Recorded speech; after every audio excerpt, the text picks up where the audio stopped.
the outskirts of Tombstone, Arizona Territory. The West has been a haven for all kinds of people, the misfits, the wanderers, and the nonconformists.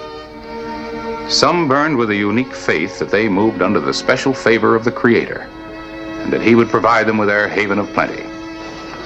Tabitha. Oh.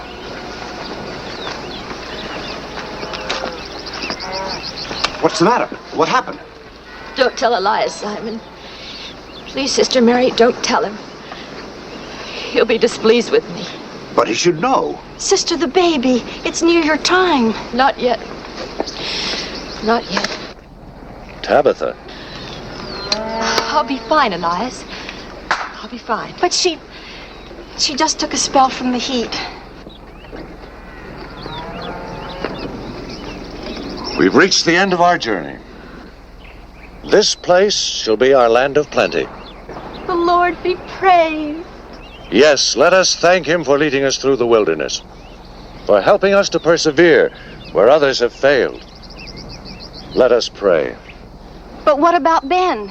He went after the sheep and he hasn't come back yet. Your brother can pray his thanks when he comes. We will pray ours now. Oh, Lord, we thank you.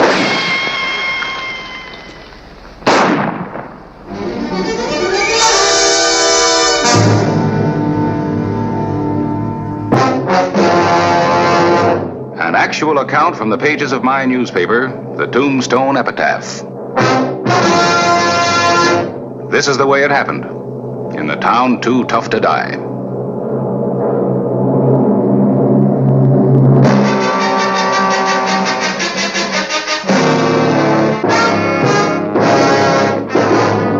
Tombstone Territory.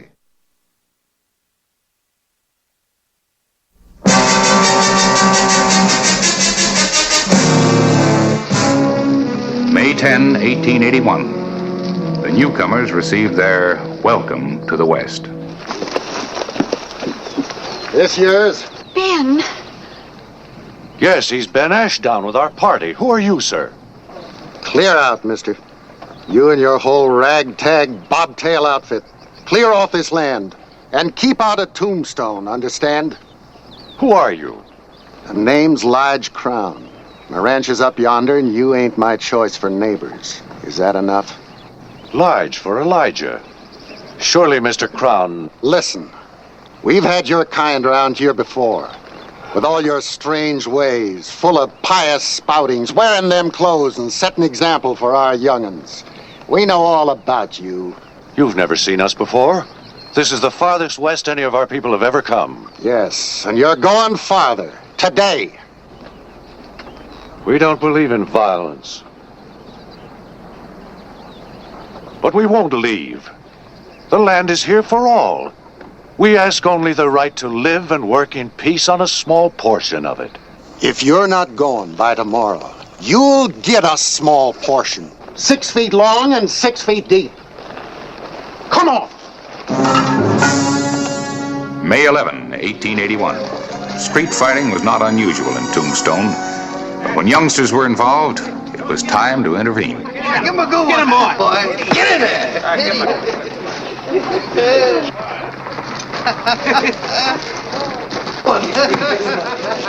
All right, that's enough. Stop it.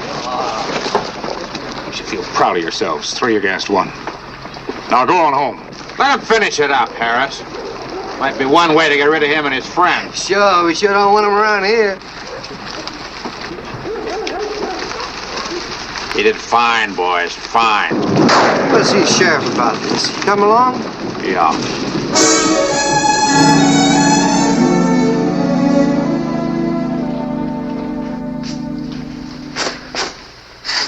Thank you, Mr. Clyburn. Harris Clyburn. My name's Ben Ashdown, sir. I'm glad to know you, Ben. You're from that new camp outside of town. Yes, sir. Looking for a job in town. Doesn't much look like I'll get one, does it? What can you do? Work hard and learn. Well, maybe I can find you something here at the Epitaph. Well, I can read and write. Well, good. $2 a week. You start at 8 in the morning. I'll be here, Mr. Clyburn.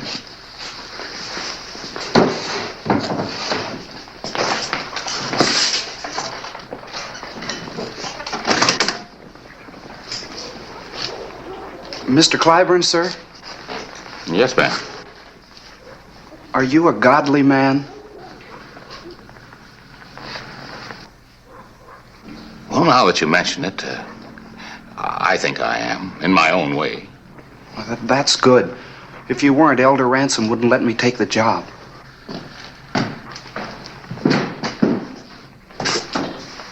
Oh, Harris? That's the boy that started that street brawl? Well, that isn't exactly the way it was, Clay. 3 of the town boys attacked Ben here. I guess I interrupted their pleasure. You from that camp outside of town, huh? Yes, sir. You people planning on staying? Why, I reckon so, sir. Elder Ransom says this is the place the Lord picked for us to settle down. Oh, he did. Oh, what's it all about, Clay? Why all the excitement over 4 boys scuffling in the street? Well, there's more to it than that, Harris. I've been asked to get these people out of Tombstone. Ben, why don't you go in the back room for a few minutes and look around? You know, kind of get acquainted with the place.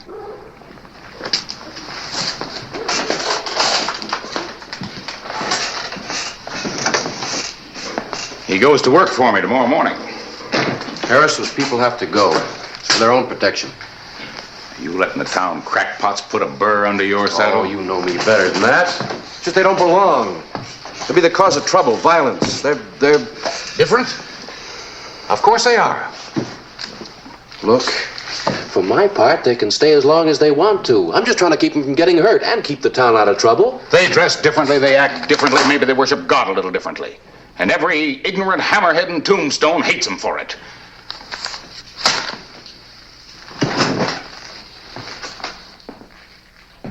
May 12, a rainy afternoon in Tombstone.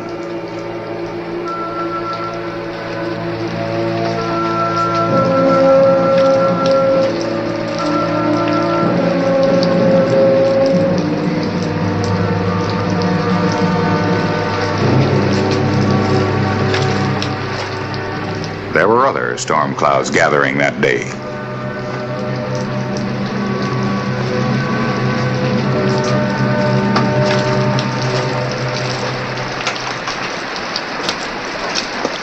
Yes?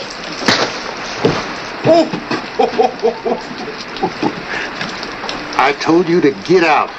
Yeah, you tell him, Lige. Why don't he fight back? Yeah, why don't you fight if you want to stay so bad? Elias, don't!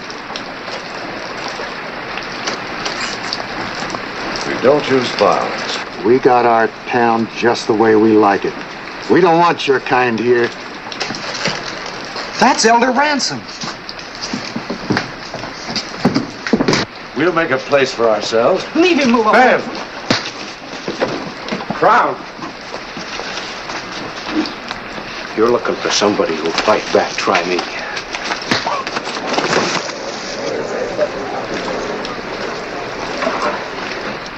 You gonna throw me in jail now, Sheriff?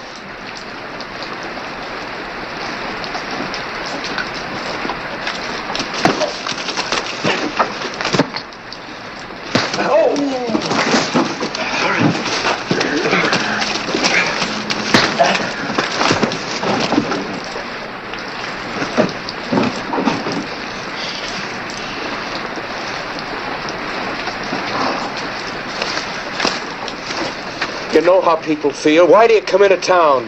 We came to find a doctor for my wife. Sorry. The doctor's riding circuit, visiting the ranches. He won't be back for a couple of days. Thank you for your help. However, it wasn't necessary. Oh, you come in here so chock full of good intentions. You think that's enough to keep you from getting near killed? The Lord watches over us. Well, in other places, maybe. But when they wrote about a place where angels feared to walk, they meant Tombstone. Now you better find yourself another place. I think not. Sheriff? Yeah. You're the boss here in Tombstone. If need be. Out around my place, it's different. You come out sometime and see.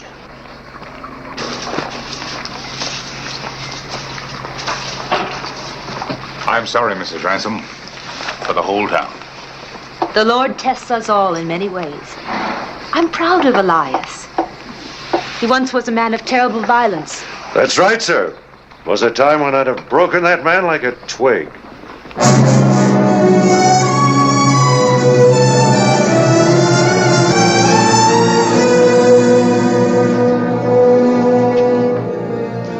The night of May 12.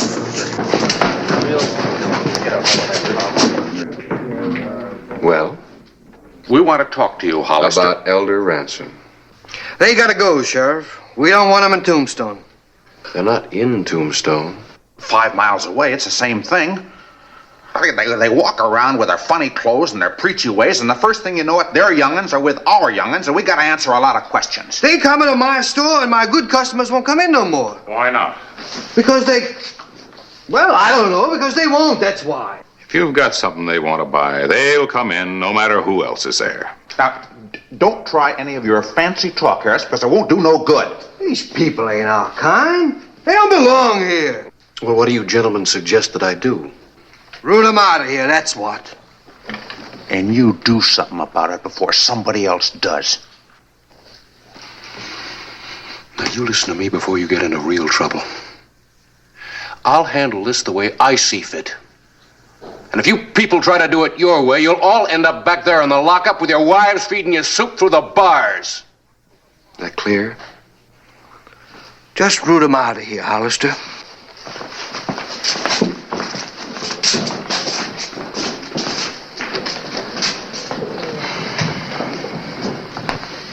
Well, you heard it. If I let those people stay, there's going to be bloodshed. I can't have that. Clay, Ransom, and his party are in this county, and their rights are in jeopardy. You're sheriff of this county and committed by oath to protect those rights. And you know what they say?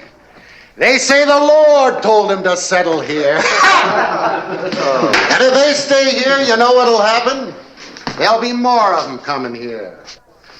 And how'd you like your kids marrying up with them?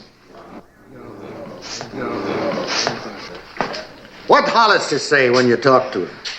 Well, he said we dasn't. Did he say what he was going to do? No, not exactly. If the sheriff don't protect the citizens, then what? And the citizens gotta protect themselves. You're right. Yes. Somebody go heat up the tar bucket. Well, that woman's gonna have a baby right quick. And let her have it on the trail. That's where I was born, and it didn't hurt me none. Come on. Let's get it.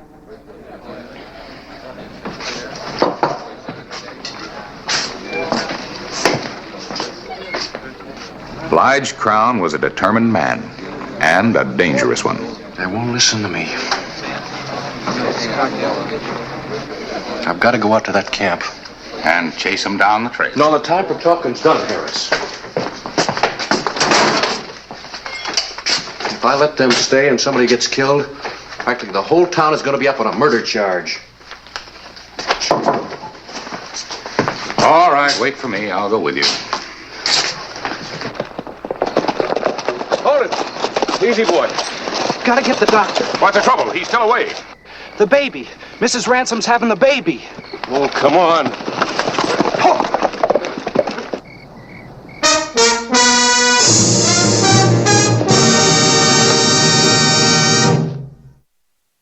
May 12, 1882. Hold it. Come on, this way's quicker. Is Elder Ransom there? No, he's looking for the doctor. Come on.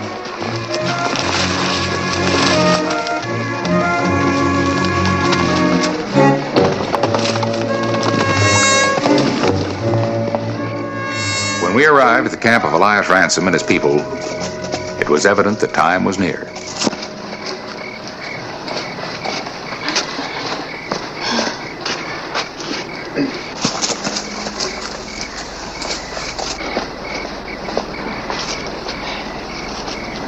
Do you know anything about I mean, have you ever done...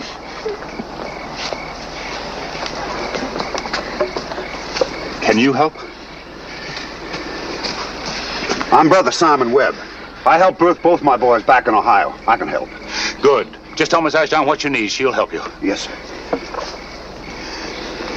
Now, don't you worry, Mrs. Ransom. Everything's going to be just fine. Where's Elias? He's gone for the doctor. But I'm afraid we can't wait. I'm not afraid. Good.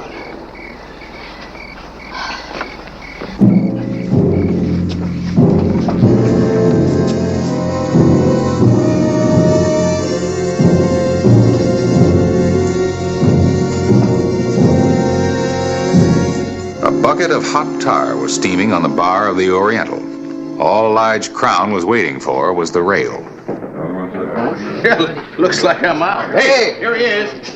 Yeah, here's what we've been waiting for. We'll give Ransom a nice long ride on that. All right, men, drink up. The drinks are on me.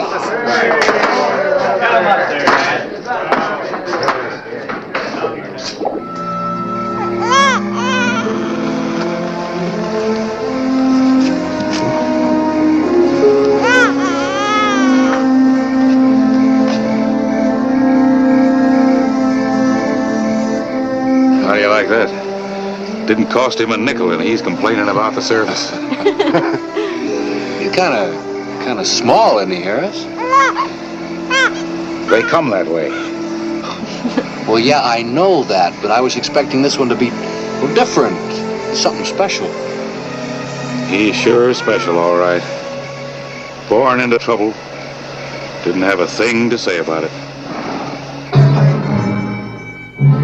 Clay Hollister's deputy, Lee Yeagley, watched Crown's men pile out of the Oriental. All right, boys, we'll see you.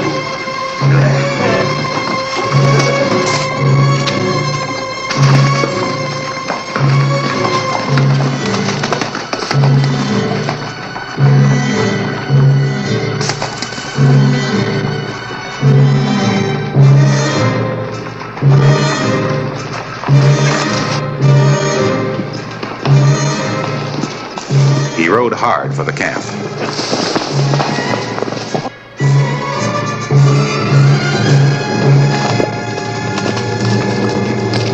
Town's eating up fast, Clay. Looks like it's going to blow. Well, how soon do you figure they'll get here? They should be here soon. They were pouring out of the Oriental when I left. Harris, I gotta get him out of here. How?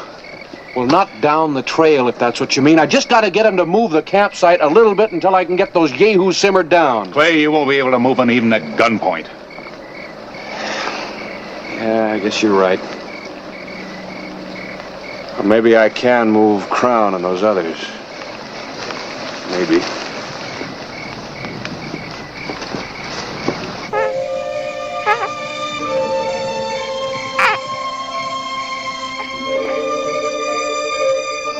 Unable to find the doctor, Elder Ransom arrived with two townswomen who had volunteered to help.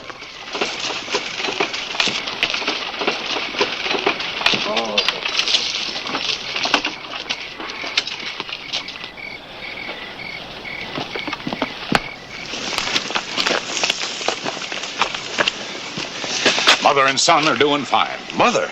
Elder, you've got to move your camp. There's a mob headed this way from town. I'm going to see my son. Look, you don't understand this country. It's rough. The people in it are rough. The way they handle their problems is crude, but it's very effective. And right now, you represent a problem to them. If you're still here when they get here, it'd be a bad thing to see. Not even your son will be spared. No, Sheriff.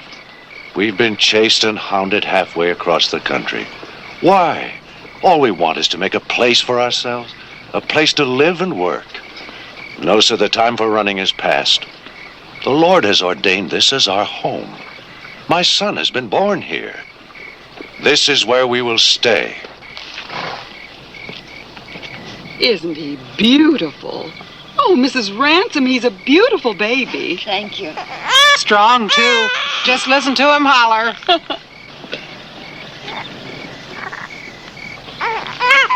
This is no place for a man.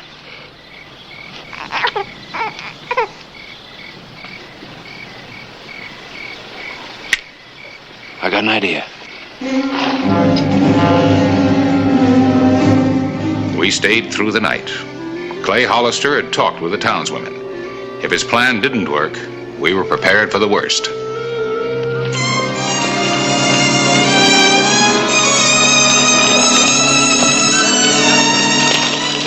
The morning of May 13, 1882.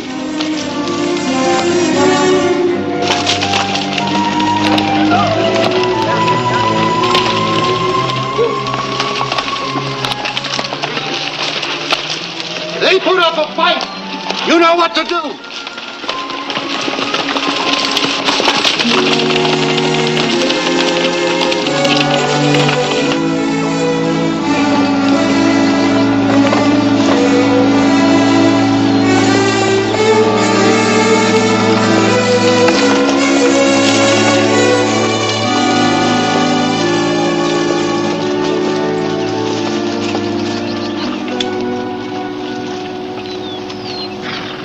Miss Woolsey, you get out of here.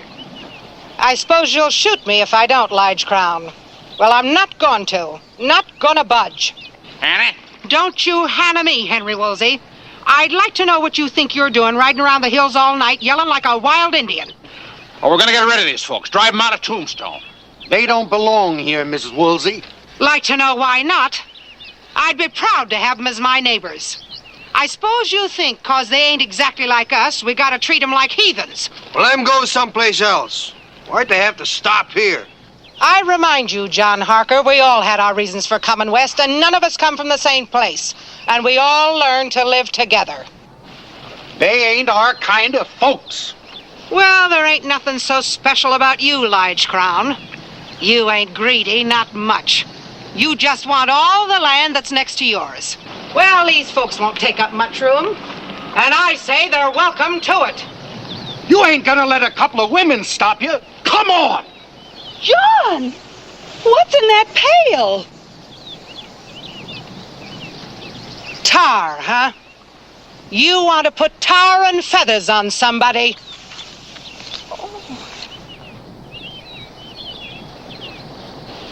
Here, start with him. He's liable to do something terrible if you leave him be.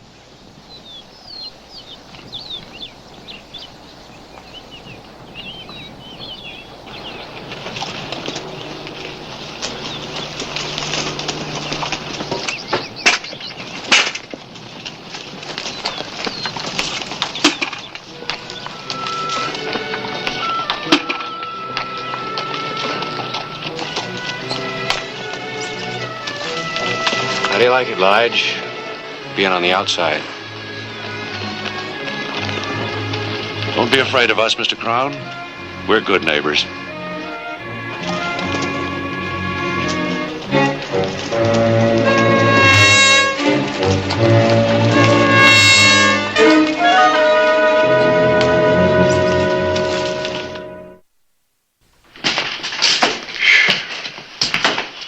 Boy, what a night. Not a shot fired. I'm proud of you. All right, Harris, go ahead and say it. Nothing left to say. Mrs. Woolsey said it all. Boy, if she ever runs for sheriff, I quit. Good night, Clay. Good night, Harris. Rather, I should say good morning.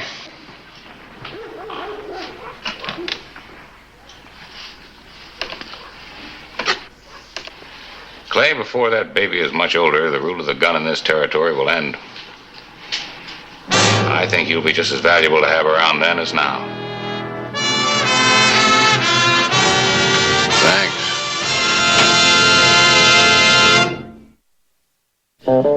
Whistle me up a memory, whistle me back where I wanna be. Whistle a tune that'll carry me to Tombstone territory. If your past has run afoul of the law, it's a handy place to be, 'cause 'cause your future's just as good as your draw in Tombstone territory. Whistle me up a memory, whistle me back where I wanna be. Whistle a tune that'll carry me to Tombstone territory.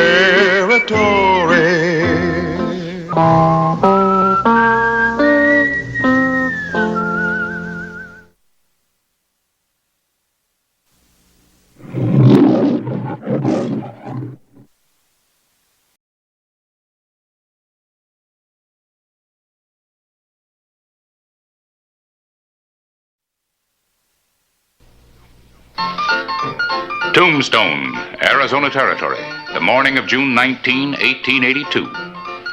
A day that started out about as quiet as any. Did I understand you right?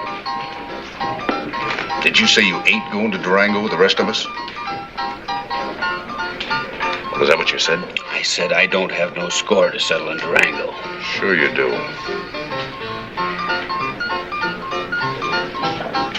We're gonna kill Doc Holliday in Durango. It ain't that easy. Why not? There's 5 of us. Doc Holliday's the fastest gun there is. Ain't got any reason to mix with him. Well, I do. Well, you mix with him then. I'm out. Mace!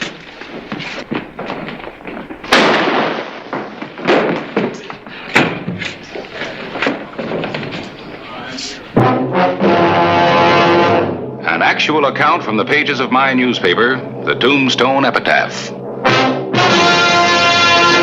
This is the way it happened, in the town too tough to die.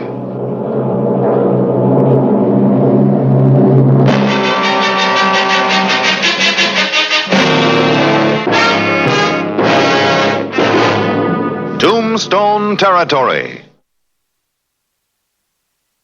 The afternoon of June 20, 1882. Lee? Oh, hello, Harris. Lee told me I'd find you here. All right, you found me.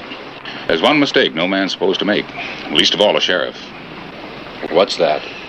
Getting caught in a crossfire. I'm talking about you going up to Durango after that Texan. What's his name? Ed Mace. Well, that's the crossfire. Him and Doc Holliday facing it out sooner or later. You in between. Try to duck. It's no joke, Clay. You're risking your life for nothing. Doc Holliday is going to get Mace. You know that. I could print the story today.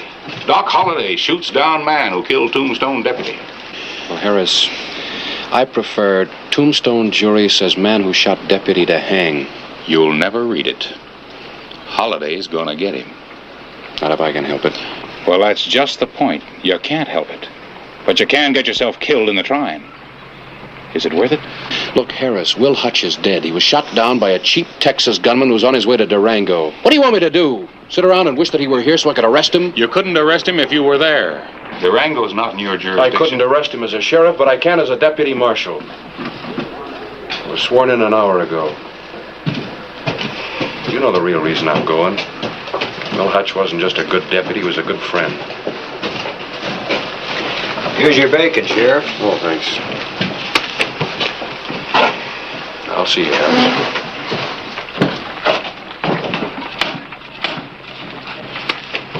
Where's the sheriff heading, Mr. Clyburn? Into a crossfire.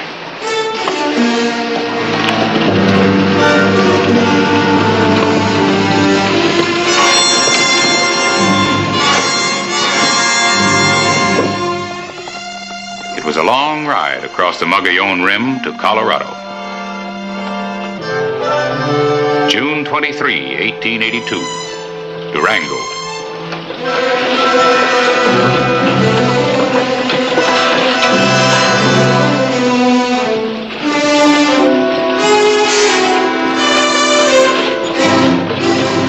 Mace and his men arrived well ahead of Clay Hollister. Howdy. My horse needs a shoe. I'll be finished here in a couple of shakes. Don't hurry. You stranger in town? That's right. Fixing to stay on? I might. I'm looking for an old friend of mine. I heard he was up this way. Yeah? What's his name? Doc Holliday. I didn't know Doc had any friends. Oh, no offense. Know where I might find him? I hear Doc's been at the Royal Flush Saloon every night this week. Running real lucky. You a poker player, mister? Now and again. And I hear Doc's real tough to beat. A man can't bluff him. Man might not have to. To get out drawing. You talking about cards or guns, mister? Just talking. Be with you in a minute.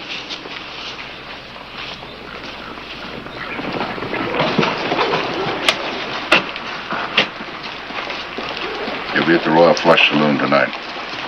Tell the boys to keep apart and stay out of trouble. Later that afternoon, Sheriff Clay Hollister approached Durango and headed straight to the marshal's office. Of course, there's no telling when he's going to go for Doc Holliday or where. He might have been just talking big, you know, about coming up to Durango in the first place. No, I don't think so. He killed one of his own men just because he wouldn't come along. Well, killing a man is one thing, Sheriff. Going up against Doc Holliday is quite another. I still think he'll try it. I better stay as close to Holliday as I can. Holliday won't like that. I'll try to keep him from finding out. Suppose you do. Let's say you find Ed Mace like you planned. Didn't you say he has help? 3 men. Figure on taking them all on? No, I figure on getting help. Here. All right, Hollister. I'll do what I can. Thanks. You know where Holliday is now? Nope. But I know where he's going to be tonight. The Royal Flush Saloon. I call you, mister, and raise you $100. I think you're running one, Doc.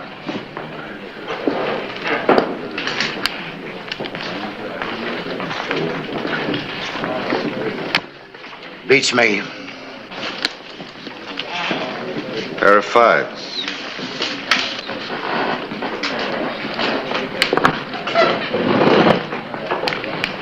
Mister.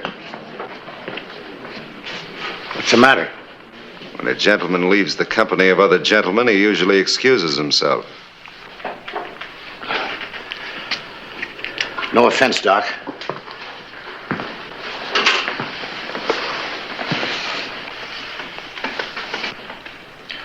Excuse me, gentlemen. That's better.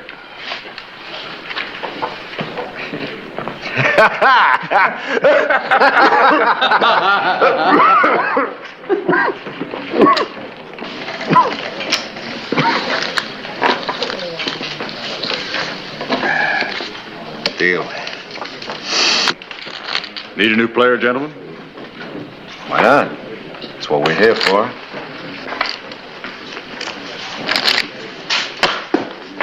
Mace is the name. I'm Farrell. This is Henderson. Maxwell. I guess you know this is Doc Holliday. Howdy. Run them. Run them, run them. Doc's are better.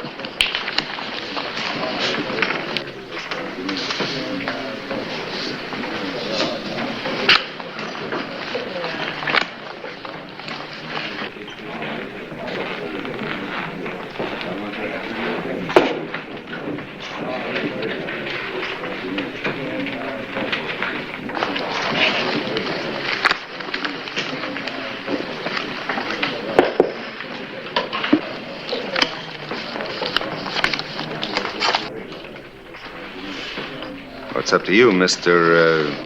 Mace. It's a common name down around Dallas. I was in Dallas about a month ago. I know. I'll bet $50. I'll play. Did we meet before, Mr. Mace?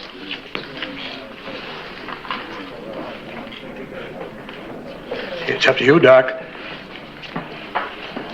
Call. I pass. Cards? 3. 3. Next 3. 3. Hello. All alone?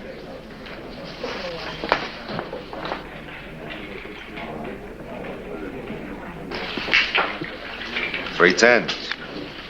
The newcomer's good for my luck. Run him.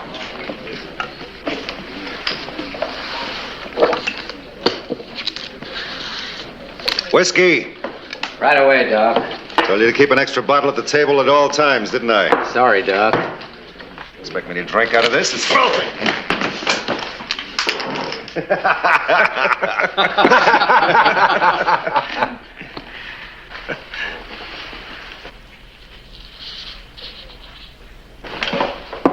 You didn't think that was very funny? Not very.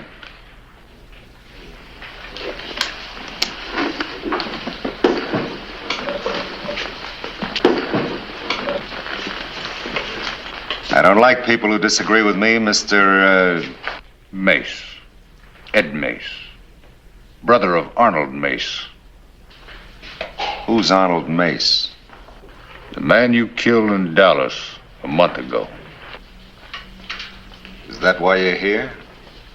That's why we're here. There are a couple other people here, Mace. Stay out of this. No interruptions. Everybody stand still. What do you want? You're holding up the game. I want him. You're under arrest, Mace, for the murder of Will Hutch, deputy sheriff at Tombstone. Get up slowly, Mace.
Durango, Colorado, June 23, 1882. The patrons of the Royal Flush were amazed that Doc Holliday was still alive. If I were you, I'd get out before he comes to. Doc doesn't like any interference with his business. Yeah, well, I'm interfering. Easy. Easy.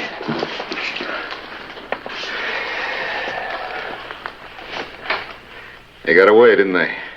Yeah, but you did all right. All right. This was a present to me when I graduated from dental college in Baltimore. Pretty good present. Saved your life. How do you like the nerve of him? He broke up my game, broke my flask, and tried to kill me. Mr. Mace has trouble coming. I'll take care of Mr. Mace. He's asking for it.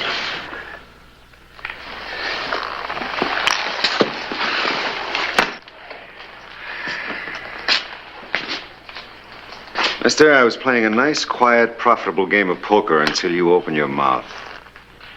Now close it, get out, and stay away from Mace. He's mine. Over my dead body. You better go back to Tombstone. Doc. I will. Just as soon as I've found Mace. You can draw first, mister. I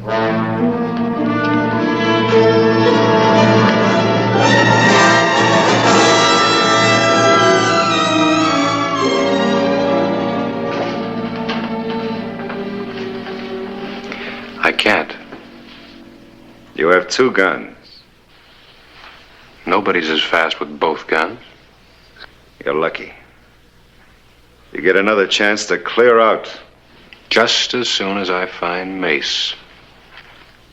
Don't push your luck, lawman.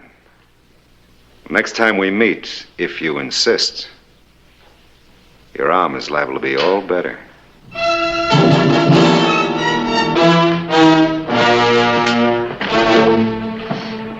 I've never seen Doc act like that. Neither have I. Must not be If I were you, stranger, I'd just let that arm bleed and bleed and bleed.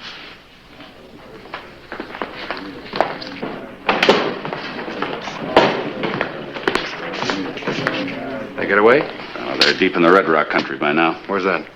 Southwest of us. It's a haven for a man on the run. Pretty rugged? Bad as it comes. Gorges, mountains, draws, ravines. You can't track a man. And you can't see him 10 yards away from him if he doesn't want you to. Looks like you're going to have to wait till he comes out, Sheriff. Go through this again? No, thank you, Marshal. I'll take the rugged country. Thanks for your help. June 24, 1882. The Red Rock country of Colorado.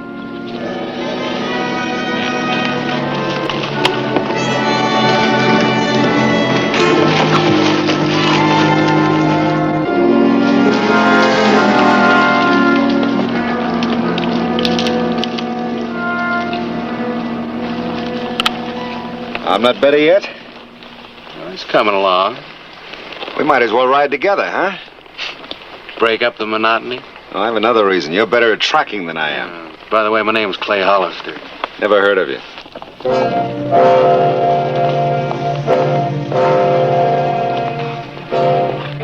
The afternoon of June 24. Those tracks aren't over a day old. You tell how many riders? Not for sure. More than 2 and less than 5. That fits. Is your arm bothering you? Yeah, I guess it's a sling. Let it be. I'll take a look at it when we make camp.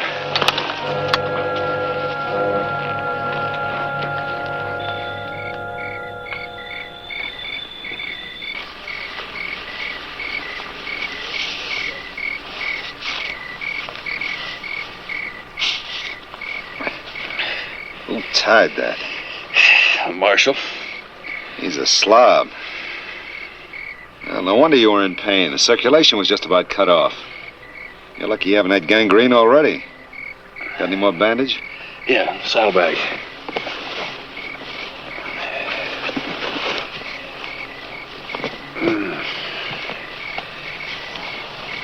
Dentist, huh? Where'd you ever practice? In Georgia. Why'd you come out west? I have consumption, mister. Or haven't you heard? I'm sorry. I'll leave this loose for the night. You should be able to draw in no time. Thanks.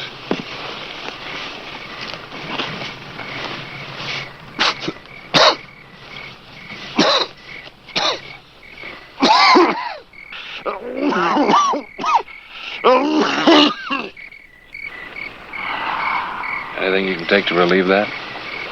Maybe a bullet someday.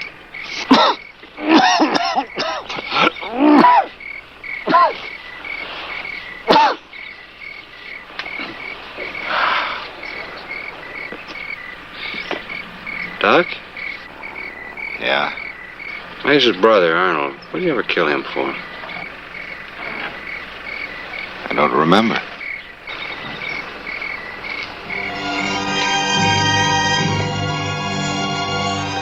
The morning of June 25, 1882.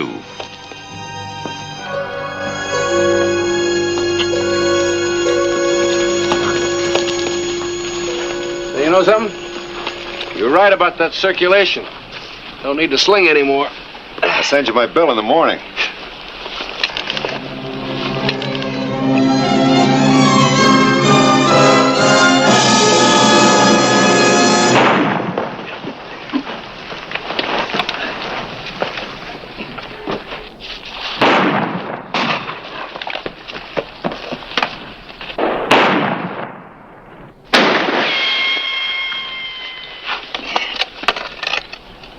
We found him. Looks like they found us. Cover me! Don't do it, Doc. They're trying to draw you out.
It works, doesn't it, Mace?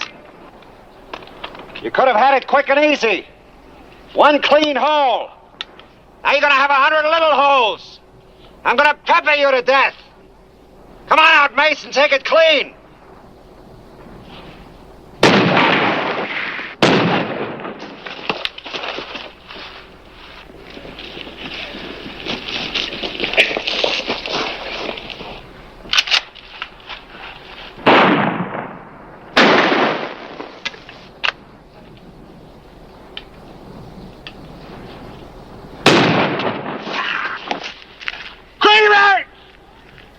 Carter! Shotgun!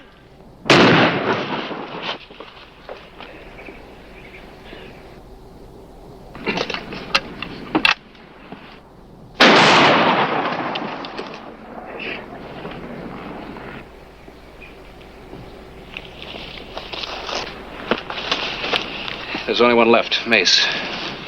I'm not so sure he's left. But I'm going to find out. Hold on, wait a minute. He's mine, remember? How's your arm, Sheriff? I guess you could say it's all better.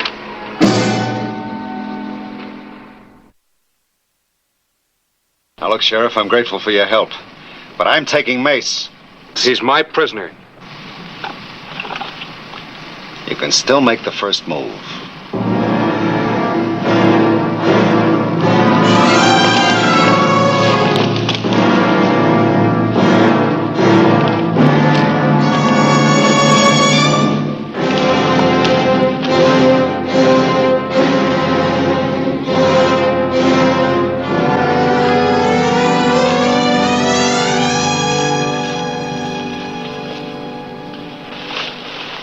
Sheriff, I want Mace. You're gonna have to draw. Over a dead man?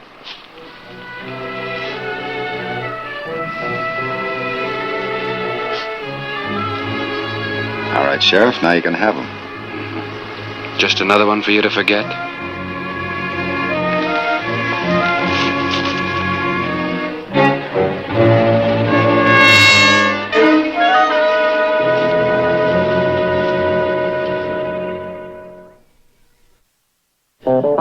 Whistle me up a memory, whistle me back where I wanna be, whistle a tune that'll carry me to Tombstone territory. If your past has run afoul of the law, it's a handy place to be, 'cause your future's just as good as your draw in Tombstone territory. Whistle me up a memory, whistle me back where I wanna be, whistle a tune that'll carry me to Tombstone territory.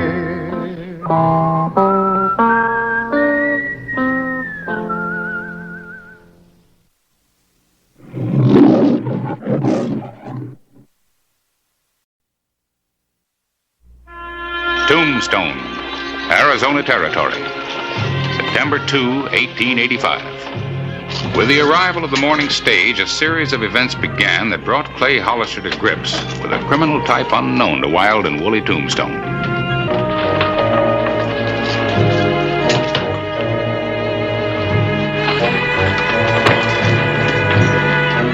Where can I get a carriage around here? There's a livery stable right down the street. New arrivals acted with the assuredness of those who knew what they wanted and where they were going.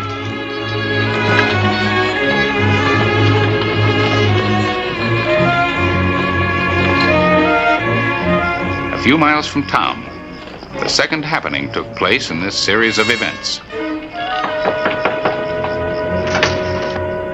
Good afternoon, folks. Hello, Aaron. George Camden. Aren't you glad to see us? What do you want? We want your ranch, Aaron.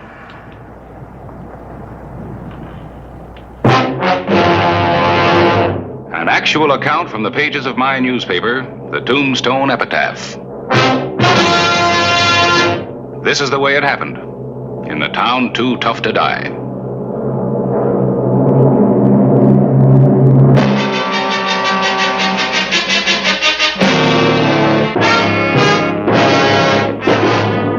Tombstone Territory.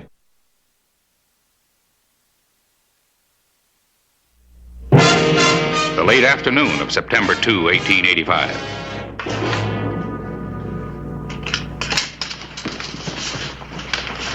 Clay? Aaron. Clay, I'd like you to meet Miss Patricia Camden. Miss Camden? And this is her brother, George. Clay Hollister. What brings you to Tombstone, Mr. Camden? Well, it's a business matter, Sheriff. That's why we came to see you, Clay. I understand you notarized a transfer of property. Among other things? Well, the courthouse is closed. I wonder if you'd take care of that for me. You're selling the double T, Aaron? That's right. Well, it's taken you 2 years to put it on a paying basis. Well, we made him an offer that he couldn't refuse. Yeah, it says for valuable consideration. Everything is in order, Clay. Will you put your seal on it? Surely.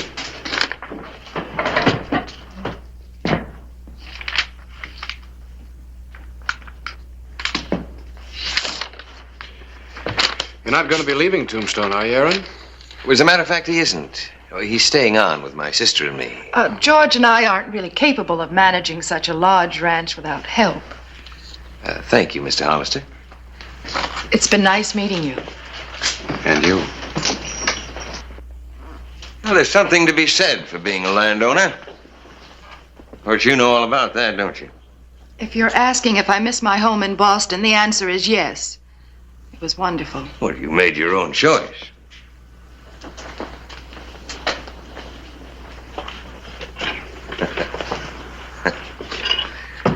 You've done pretty well these past years, Aaron. Since you ran off with all our money.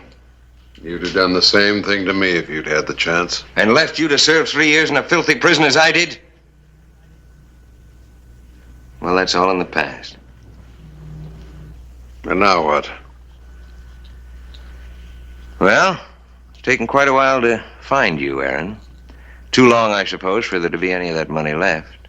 It's almost all gone now. Most of it right here in this ranch. So now we start all over. Not me, George. You're still wanted in the state of Massachusetts, you know. But I'm here in Arizona. And there's no extradition, George. You know that. You came up with a winning hand, didn't you? Patient Aaron left with the money and his freedom. Well, those things won't do you any good 6 feet under. Now, as I said before, we start all over. This forsaken place is just made for my talents. Now, look, George, I've lived here almost 3 years. I know Clay Hollister. You can't get away with a thing. You've played a pat hand quite a while, Aaron. But now I hold the winning hand. And as for your sheriff, he's a clod. Don't underestimate Sheriff Hollister. He's no man's fool. Well, if he's no man's fool, maybe he's a woman's. Saturday afternoon, September 5, 1885. Mr. Hollister! Hello. Oh, good afternoon. How are things out of the double team, Miss Cameron? A little more settled now, thank you. We'd like if you would come out and see what we've done to the ranch. Oh, I'd like that. How about tomorrow? An early Sunday dinner? Thank you very much. You'll come then? 2 o'clock. I think I can make it. Tombstone kind of tames down on Sunday. Well, we'll see you then. Bye.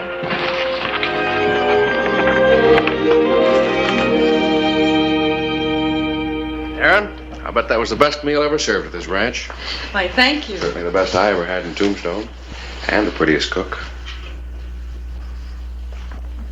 How do you like ranching, Mr. Camden? Well, frankly, it's much more of a job than I thought. Oh? He's working harder at this than anything else he's ever attempted. Matter of fact, Aaron and I have some work to do this afternoon. On Sunday? Well, I'm sorry, dear. I know Mr. Hollister understands. You can entertain him. Excuse me.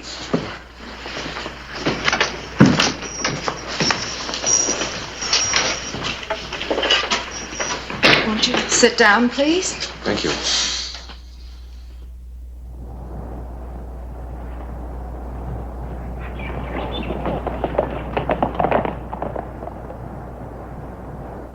Have you ever been in Boston? No, I'm afraid not. Well, you'd like it there. It's full of history. Well, we're still making ours. I never thought of it that way. Oh, here's a picture of the Boston Common. I was brought up in Boston. A quiet Sunday afternoon in Tombstone.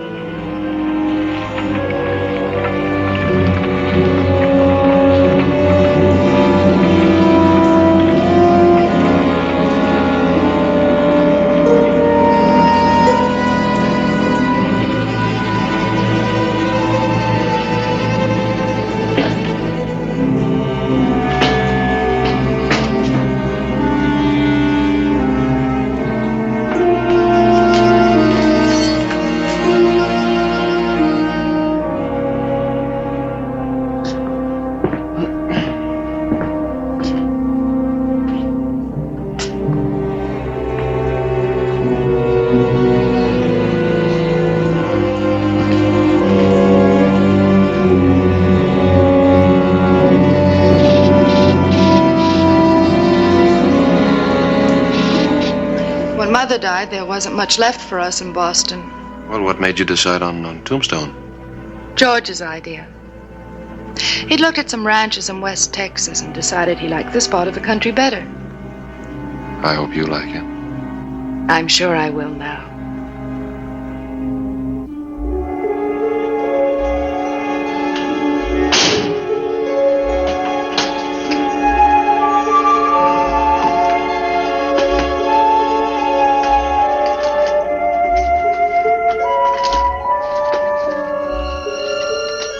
But isn't it dangerous being a sheriff? Sometime. How many men have you killed? How did we get on this subject? You're right.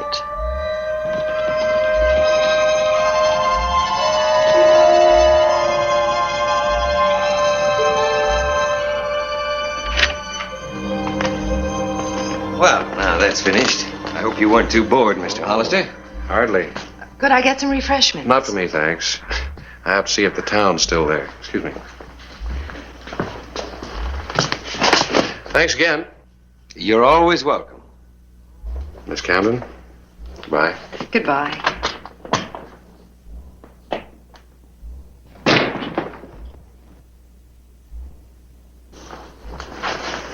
Did you enjoy yourself, my dear?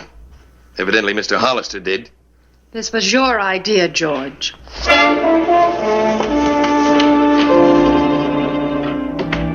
Monday morning, September 7.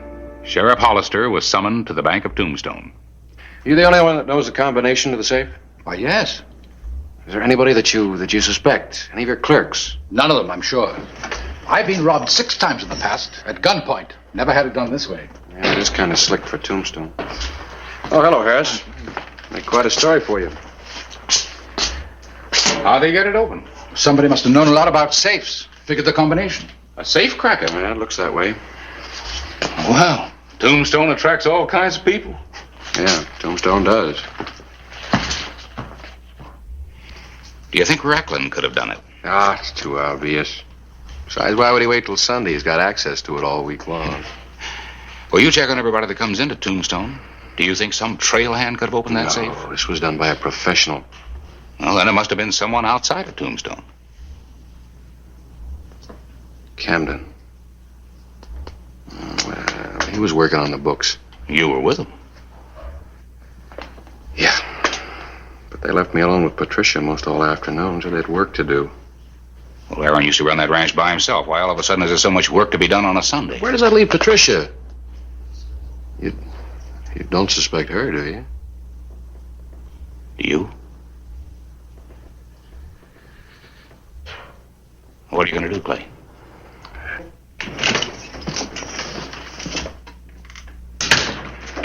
Hello. Clay, I just came from the bank. George and I had money there. So had a lot of other people. I understand it happened while you were with us out at the ranch. I'm sorry. Are you? Is there anything you can do? Yes, there is. I'll let you know. Well, if there's anything we can do.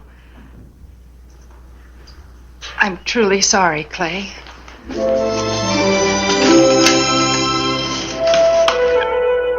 The way he looked at me, I'm sure he knows something. Well, that's impossible. What'd he say?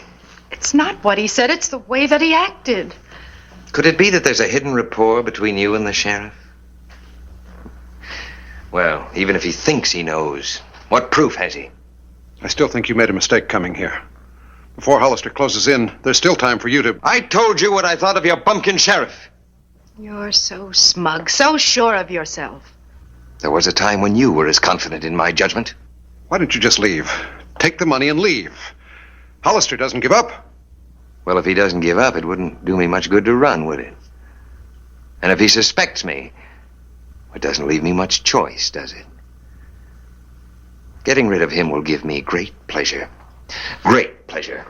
George, take the money and leave, but please don't kill him.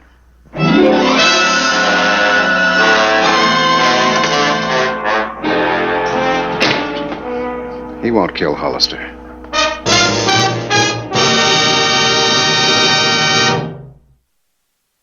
The night of September 7, 1885, George Camden rode for Tombstone. He wasn't alone.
Drop your gun, George. This is your last hand.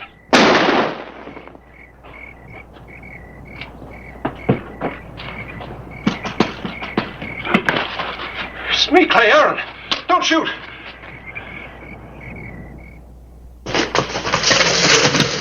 Sit down and start from the beginning. It's the first time I ever shot a man, Clay. Was Patricia in on this? No, she wasn't. When George told us what he'd done, we tried to make him return the money. You didn't know anything about it when it happened? No. I was working on the books. George said he was going into town. Something about a meeting with a cattle buyer. Why didn't you say something about it that night? I didn't think anything about it at the time. Why did George try to kill me? He thought you knew he pulled the robbery. He said he was going to leave town, but first he was going to kill you to get you off his back.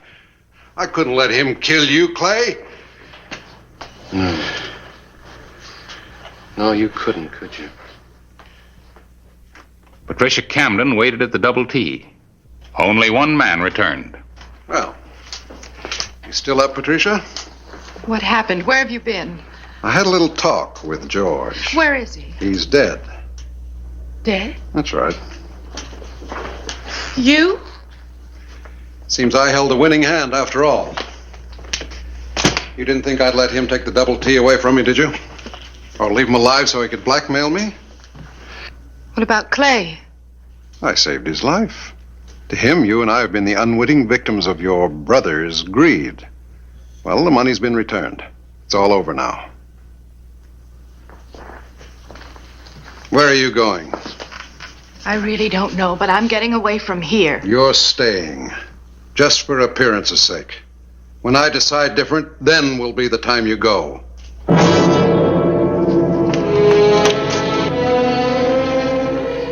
Aaron's story just doesn't ring true, Harris.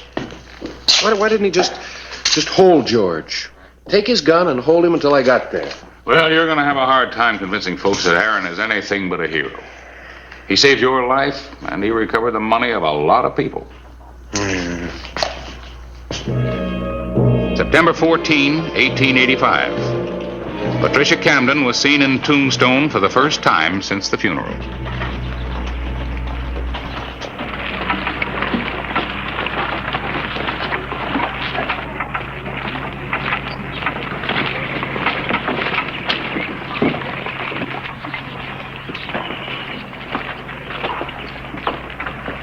Afternoon. Clay. Sorry I couldn't be with you at the cemetery. It would have seemed a little strange. After all, my brother did try to kill you. Are you planning on staying on? For a while. There's no place to go. What about your family? There is no family. Not after this. I'm glad you're staying on. I'd like to know more about you, what you are. What I am? What am I? I really wish I knew. Aaron, thanks to you, we still got a good sheriff in Tombstone. I just did what any man would have done. Modest, ain't he, Sheriff? Means you really are a hero, Aaron.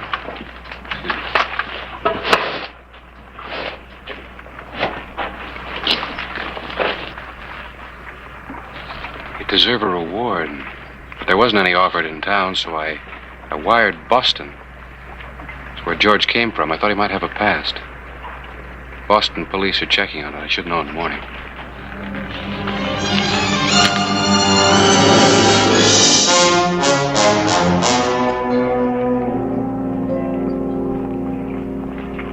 The afternoon of September 14. Mr. McLean!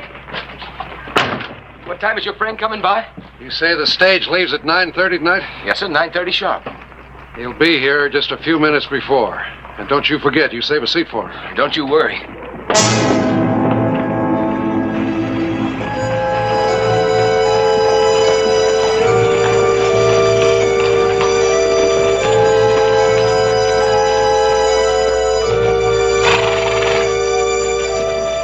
The pieces of the puzzle began to fall into place. Clay Hollister confirmed his suspicions at the stage depot, while Aaron McLean was being toasted at the Arcade Saloon. Drink Darren with me. Here's the Nick. Just in time, Sheriff. No thanks. We're drinking Darren. I said no thanks. The sheriff never drinks when he's on duty. Isn't that right, Clay? That's right, Aaron. Boys, a toast to the man who saved our money and the sheriff. That's a fine group of men. Yeah. Oh, Clay, I was going to drop by and see you later at the office. What about, Aaron? Well, it's Patricia. Well, I was hoping you might stop by tonight and maybe have a little talk with her. Well, I guess I could. Oh, fine. That'll do her a lot of good. Say about 9 o'clock? 9 o'clock. You hear anything from Boston? Oh, tomorrow. You'll be the first to know.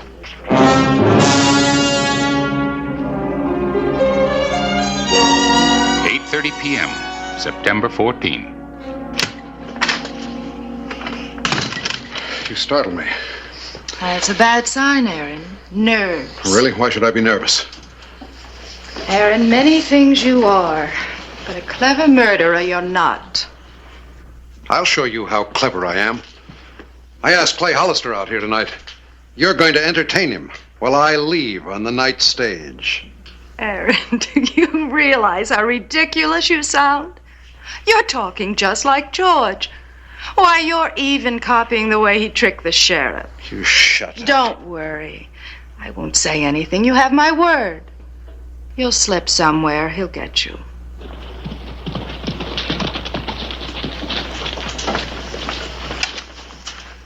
It's him. It's Clay Hollister. Hello, Patricia. Aaron. I hope you don't mind my coming early. Aaron said 9 o'clock. Not at all. Good. Things kind of quiet around town. Oh, glad to see you, Clay. If you'll excuse me. Oh, don't go.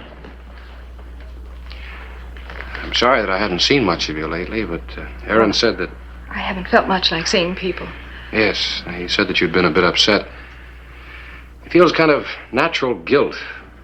Well, he did what he had to do. How about a drink, Clay? Not for me, thank you, Aaron. No, I just had an early supper. Sit down, relax.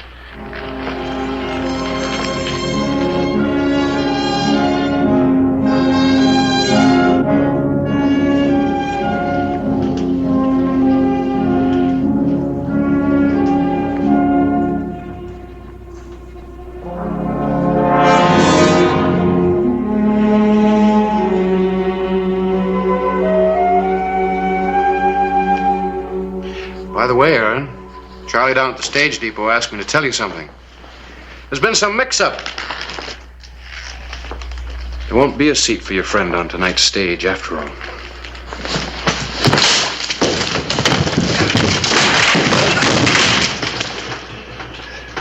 Come on out, Aaron. You leave me alone, Hollister. I'll shoot. I said come out. You knew all along. That's why you came early tonight. You knew I was leaving on that stage. That's right. You'll never take me. I'll win the last hand. I always do. Not this one, you won't. Now come on out or I'll start shooting. I saved your life, Clay. If it wasn't for me, you'd be dead. Well, thanks. But I'm not the jury and I'm taking you in. Now you going feet first?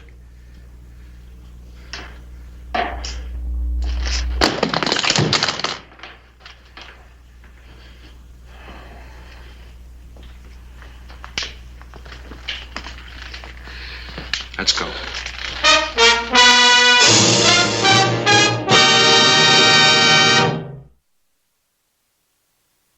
And what about the charges still pending against Aaron in Massachusetts? They won't matter much if he's hanged in Arizona. Yeah. Well, thanks, Clay. Bye, Miss Camden.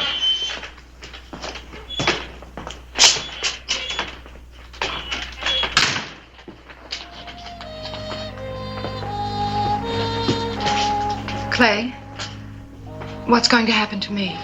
I don't know. Like I said, I'm not the jury. Things could have been so different. I'm sorry, Clay. So am I.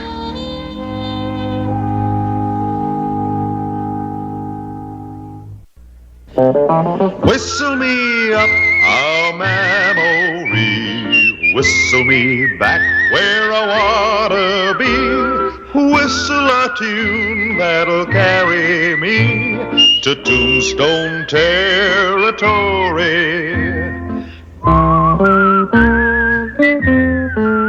If your past has run afoul of the law, it's a handy place to be, 'cause your future's just as good as your draw in Tombstone territory. Whistle me up a memory, whistle me back where I wanna be, whistle a tune that'll carry me to Tombstone territory.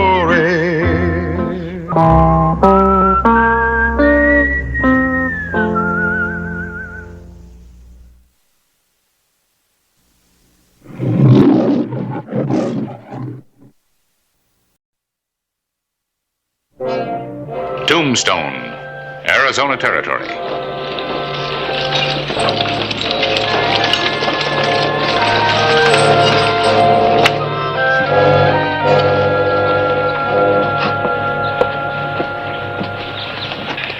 A respectable-looking lot for a change. I think I see an old acquaintance. A woman friend, Harry? Acquaintance, Clay. Acquaintance. Miss Dixon? Yes.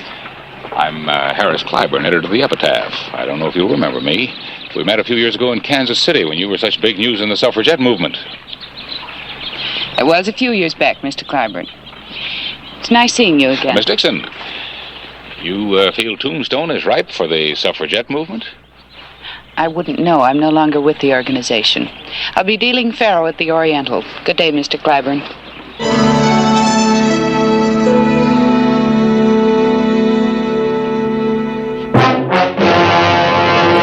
An actual account from the pages of my newspaper, the Tombstone Epitaph. This is the way it happened. In the town too tough to die.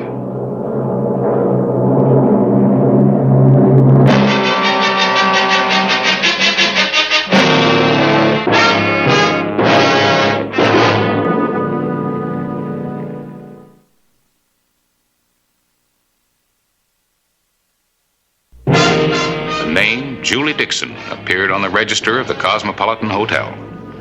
Room 17, Miss Dixon. Thank you. Do you have a Sam Dixon registered here? No, ma'am, we don't. Recently? Well, I can't be expected to keep everybody's name in mind. We have a fast turnover here in Tombstone.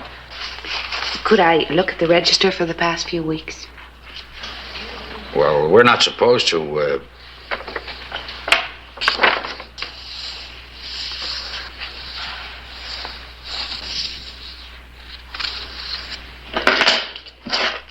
Miss, what about my money? I don't recall saying it was yours.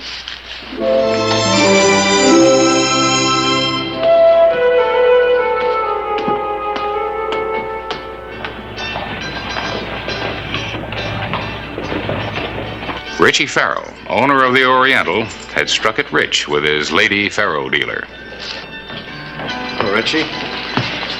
Hello, Hollister.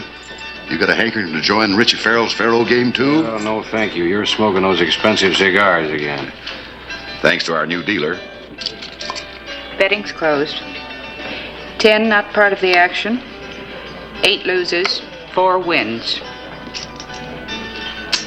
Business hasn't been so good since Big Nose Kate went through here in 81. Where'd you find her? Can I set up? Bell.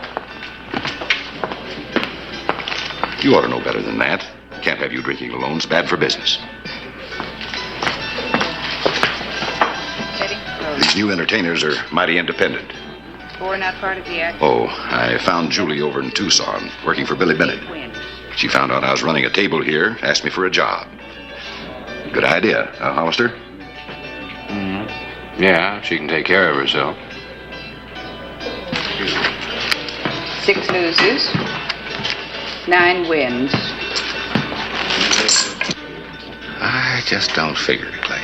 She was one of the drivingest suffragettes of them all, and that's going some with those gals. Yeah, well, Richie just told me that when he found her, she was dealing in Tucson. What would make a woman change so completely? How about money? That changes a lot of things. 6 of hearts, 6 of spades, king of spades. Well, now, I finally beat the lady.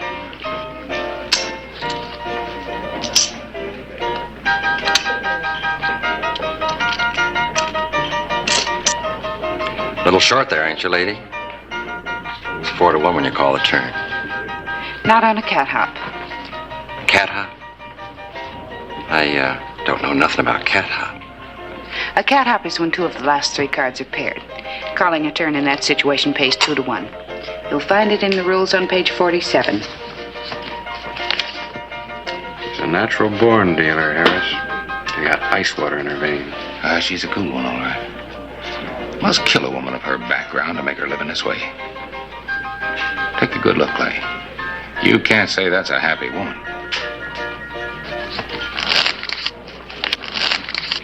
It's about time for those cards to start going the other way, isn't it? Surely you're well enough acquainted with Pharaoh to know it's a game of pure chance. Luck isn't with you. That's just what I mean. It's about time luck started coming my way. Top card is 8, not part of the action. Jack loses. 5 wins. 5-1, lady. You were on the 5 to lose. Your bet was coppered. You accusing me of cheating? Yes, I am. Take your money back. You're no longer in the game. What's going on? The lady accused me of cheating. Look in his left hand. You'll find the token he tried to sneak off the deck.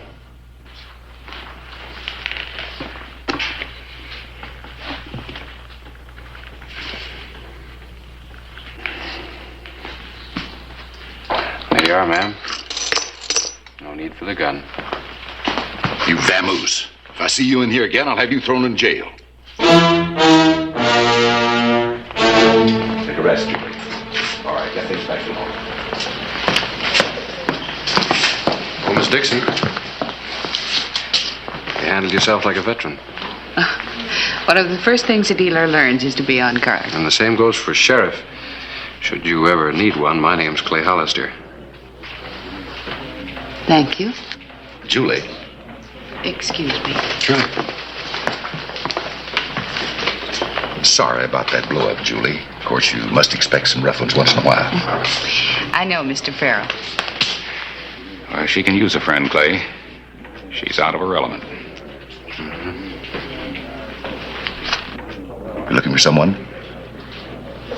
Has a Sam Dixon been in here recently? Your man?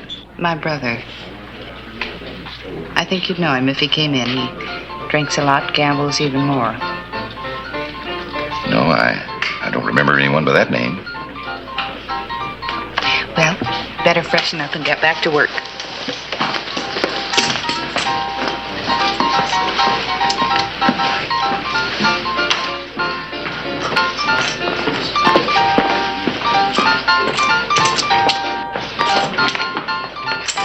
Belle Winters had been around. She knew men. She also knew what was troubling Julie Dixon. I brought you a relaxer. I don't drink. What are you doing? Looking for a name? You're still fooling around with that crazy notion of yours. It's about time you had a drink.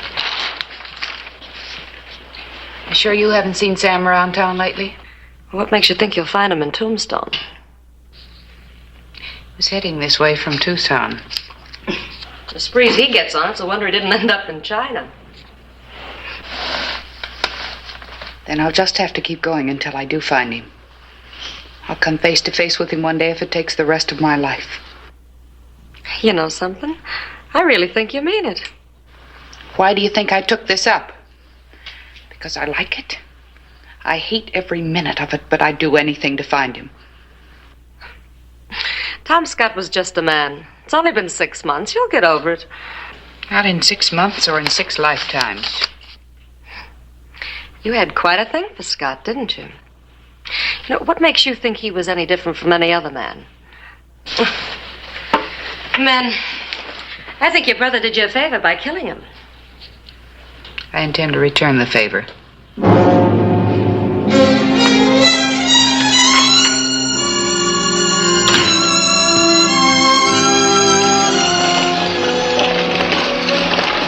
September 15, 1883.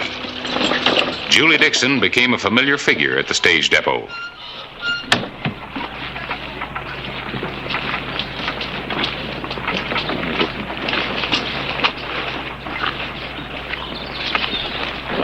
Now, you see what I mean? She's met every stage and she's come to Tombstone. Well, maybe she figures like I do. Sooner or later, everybody comes here. She's looking for somebody, that's for sure. I wonder who. Oh, come on, you worry too much. Somebody or something changed her. Ah, the Oriental. That other place didn't look too bad to me. Come on.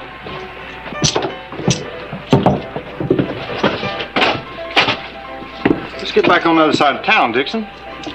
What's the matter with you? Nothing, except I'm loaded with pay and burning to take a crack at them tables. You ought not do that, Sam. That's a fancy place in there. Somebody might recognize you.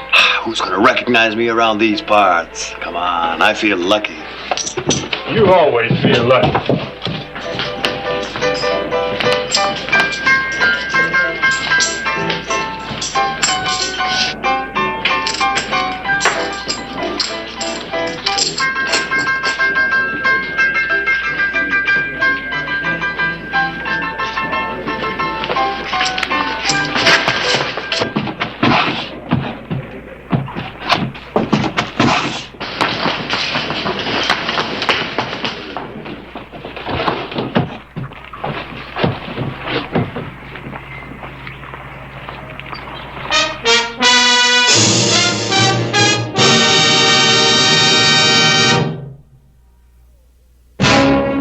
September 16, 1883. Mail was in. A few circulars. Thank you, Lee.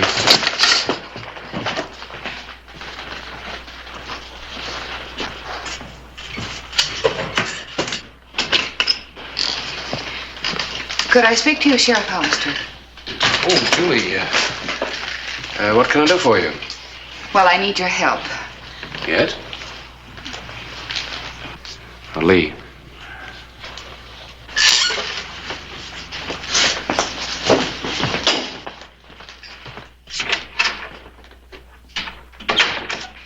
I know a lot of people are wondering how a suffragette becomes a faro dealer.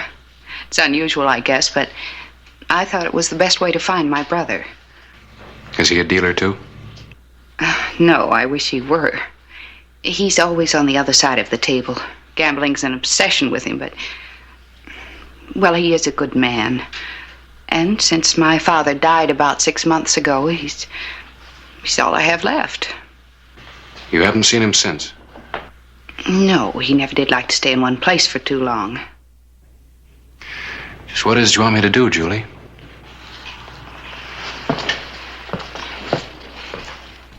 Find him. If I could just talk to him, I'm sure he'd listen to me. Maybe he'd settle down, make a life for himself. My father left us a little money. You must love him very much. I do. He just got started off on the wrong foot. I'm afraid I've never heard of a Sam Dixon in Tombstone. I know Tombstone attracts a lot of gamblers. I thought at last I'd find him here. What kind of work does he do? Oh, he can do most anything. I have a picture of him. He's had a lot of experience riding herd. May I keep this? I'll ask around. Thank you. That's very kind of you. If you should see him, I hope you'll keep it a secret. Sam's the independent sort. He wouldn't like to think of his sister taking care of him. I understand.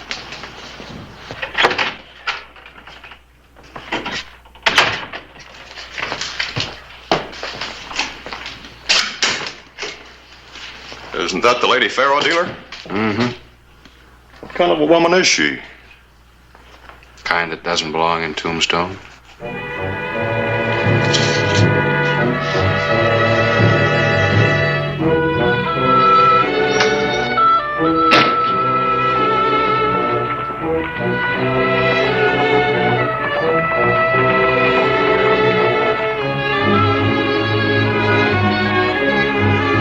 Clay Hollister told me of Julie's visit to his office. He found himself pledged to helping the girl find her brother, and also committed to turning him over to the authorities in Silver City, where Sam Dixon has shot and killed a man over a card game. You know anything else about Julie? Nothing.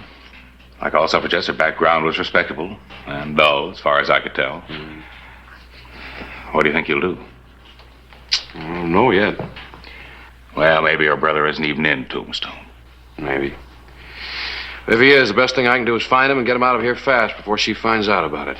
And I better start looking. I'll keep this out of the paper. Thanks.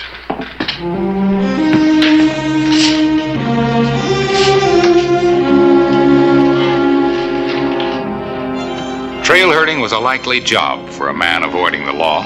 Clay Hollister checked the ranches and camps outside Tombstone. He learned that Jim Kenny had been hiring trail hands for the past 3 weeks. The morning of September 17. Oh, Jim? Howdy, Clay. What brings you out here? I'm looking for a man. This one. Does he work for you? I don't ask any questions of a man as long as he does his work with the herd. Come on, does he work for you? I'd rather not say.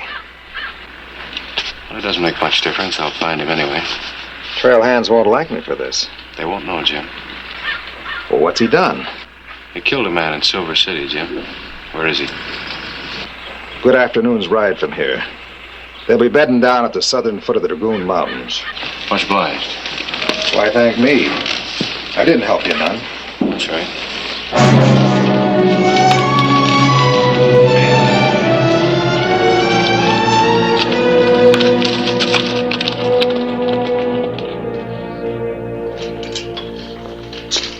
Good afternoon, ma'am. Good afternoon. Is Sheriff Hollister in? No, I'm afraid he won't be back before tomorrow morning. Is there anything I can do for you? He's gone out to pick up that man on the poster.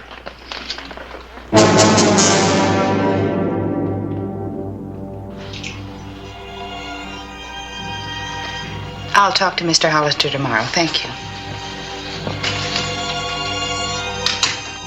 The night of September 17. Clay Hollister approached the trail camp at the foot of the Dragoon Mountains. There's a rider coming up the trail. Maybe a lawman looking for somebody. A lawman? Yeah, thought I saw his badge flash in the moonlight. Anybody in trouble around here, they better hightail it. You get out of sight, Sam. We'll try to stop him. Thanks, Bill.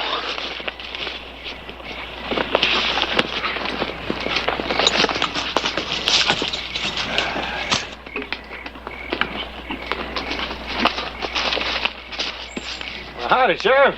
What brings you up here?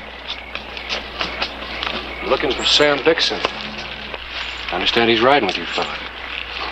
Somebody sent you out riding for nothing, Sheriff. We don't know no Sam Dixon, do we? Nope. Are you the only lookout?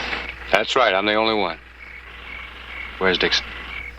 Now, look, Sheriff, you doubting my word? I told you, we don't know no Sam Dixon.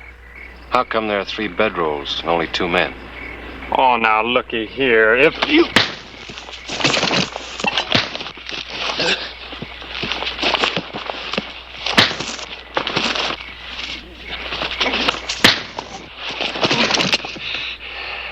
All right. First man that follows me gets shot.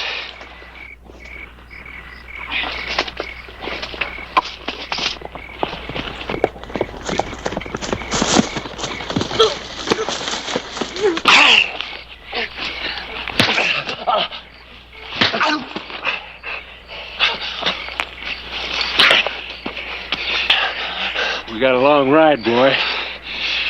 It's up to you whether you make it back in one piece or not.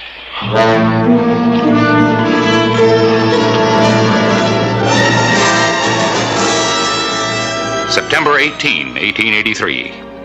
I had to assume Clay Hollister would return with Sam Dixon. All I could do was try to keep Julie out of the way. Morning, Mr. Claiborne. Morning, Fred. Looking for someone? Yeah, Miss Dixon. She left a little while ago. Didn't even have breakfast.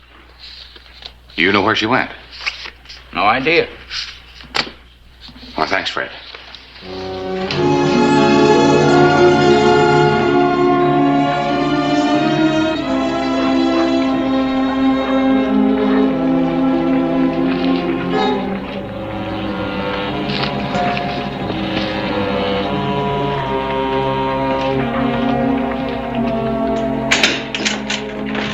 Morning, Mr. Clyburn. Well, hello, Miss Dixon. You, waiting for Clay? Yes. Well, now, you know, he won't be back till much later on today. I was still at the hotel looking for you. I thought maybe if you hadn't had breakfast yet, you'd give me the pleasure. Not today, Mr. Clyburn.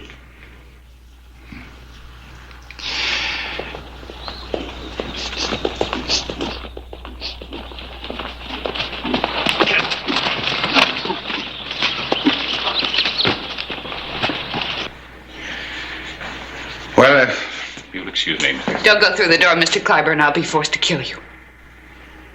I mean it. Move away from the door. Been waiting a long time for this. Well, Julia. Drop the gun, Sheriff.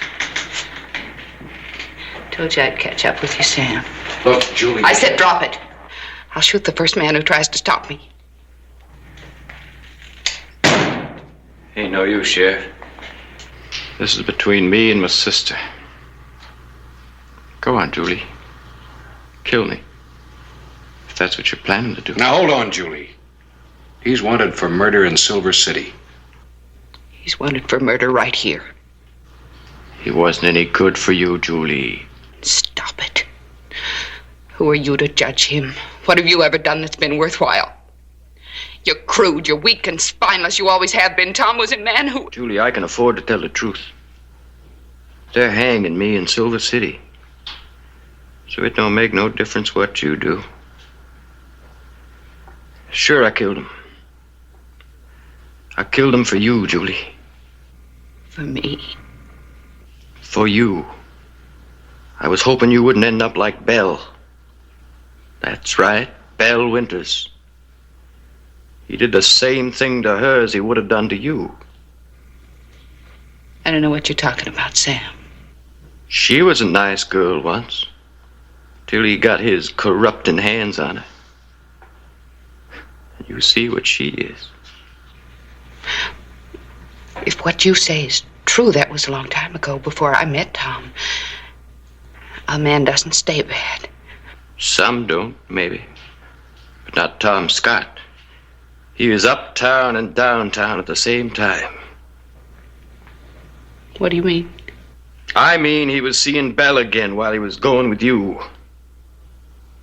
I'm in a position to know, Julie. I'm downtown, remember? I don't believe you. Look, Julie, I saw them together. It was the same as seeing how you'd end up. So we got in a fight, and I killed him. And that's why I killed him. For your own good, Julie. Oh. Well, at least I told you. You can believe what you want. But like I said, I'll be hanging in a week. I might not be if I hadn't run from my first killing.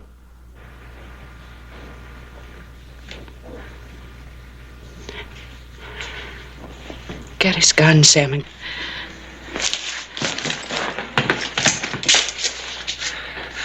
Thank you, Julie. Much obliged for the favor.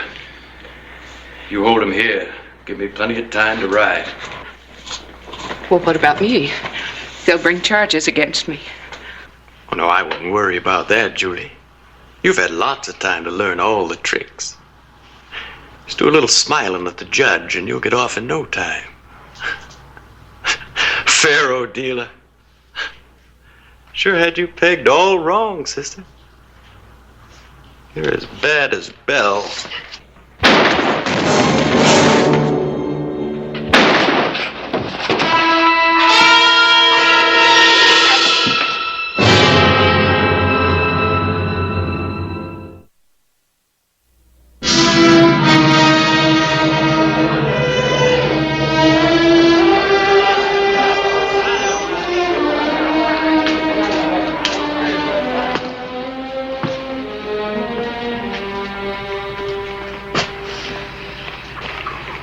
There'll be 2 charges, Julie. Aiding and abetting, murder. Well, I can at least testify for your past character. You might get off, if that's any help. It isn't. That's the way it happened. In the town too tough to die. Whistle me up a memory, whistle me back where I wanna be, whistle a tune that'll carry me to Tombstone territory. If your past has run afoul of the law, it's a handy place to be, 'cause your future's just as good as your draw in Tombstone territory. Whistle me up a memory, whistle me back where I wanna be, whistle a tune that'll carry me to Tombstone territory.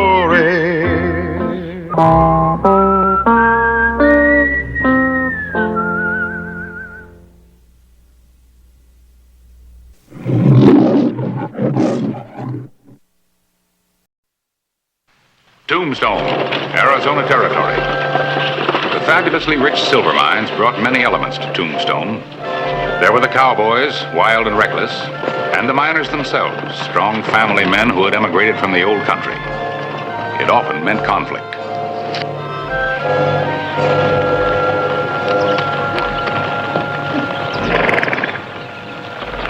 Been all morning on the road from Charleston.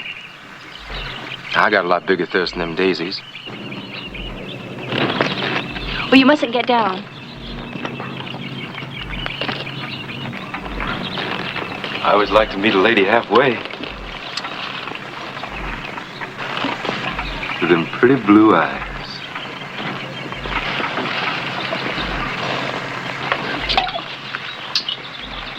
That hits the spot. I'll take it in for you. No, thank you. Why don't you just sit a while on that nice shady porch with me? No, please give it. I'll settle for a hug and a kiss. Lisa! Into the house, Lisa. Off with you now, quick. You know, I never figured that a Cornish miner would have a daughter that pretty. I said off with you.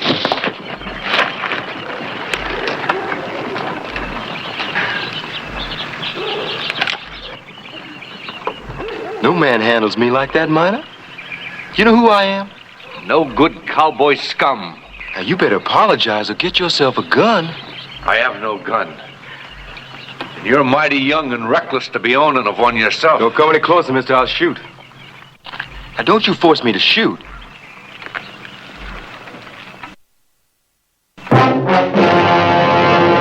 An actual account from the pages of my newspaper, the Tombstone Epitaph. This is the way it happened. In the town too tough to die.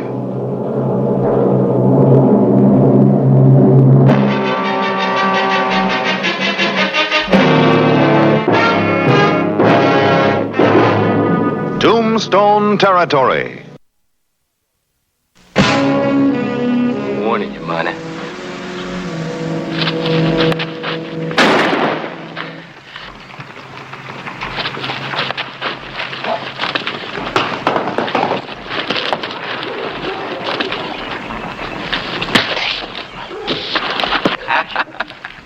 Come on, miner, get up.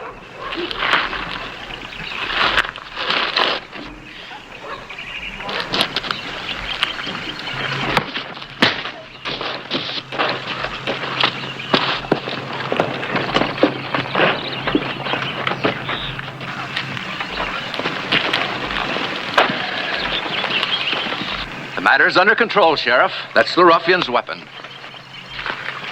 Now, what's going on? He was molesting my daughter. You're a liar. Since when's it a crime to talk to a gal? You had hold of Lisa. I saw you from the window. Get her out here and ask her if you don't believe me. She'll speak her piece in court, not here on a public street. Inside, Lisa. Mr. Carew, are you having trouble, sir? Well, I understand that you're going to bring charges. You do. What's going on? I'm taking this saloon loafer to court for molesting Lisa, for threatening my life with a revolver, and for disturbing the peace. And not one word of that in that paper of yours, do you hear? The epitaph will publish whatever it sees fit. If I was a fighting man, I'd like a couple of moments with him. You're not a fighting man, Johnny. Brawling in the streets is precisely what I'm making an example of him for. Draw up your charges, Sheriff Hollister. I'll be down in an hour to sign them. Billy.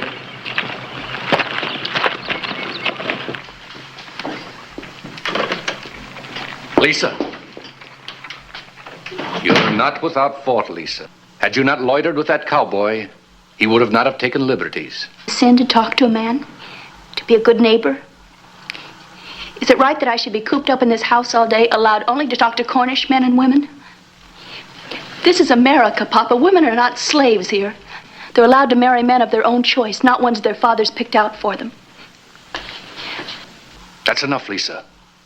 Go to your room. Please, sir. To your room.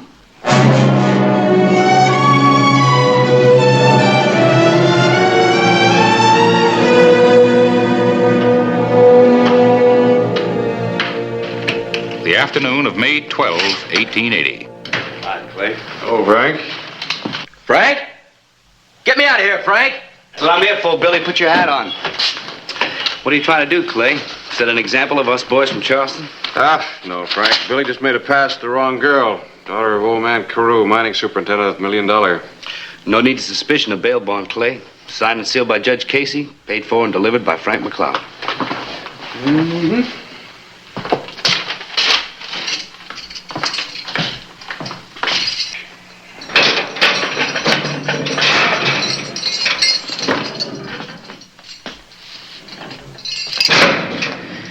Let's not try to settle this out of court, Billy.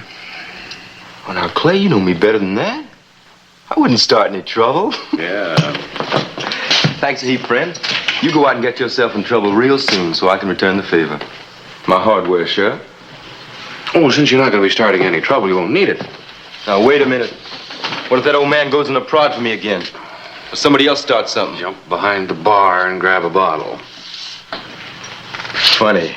Come on, Billy. If you got need of a gun, you won't have trouble scaring one up. You get through this trial a free man and come back and pick up your 44 on your way to Charleston. Okay, Clay. But if I get plugged and croak, it's going to be your fault. And I'll come back and haunt you.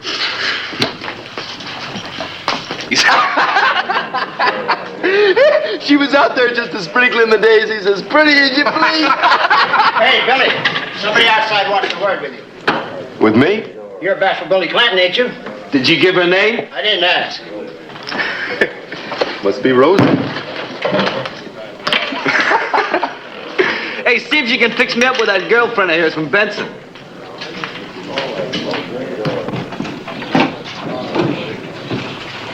Over here, sir.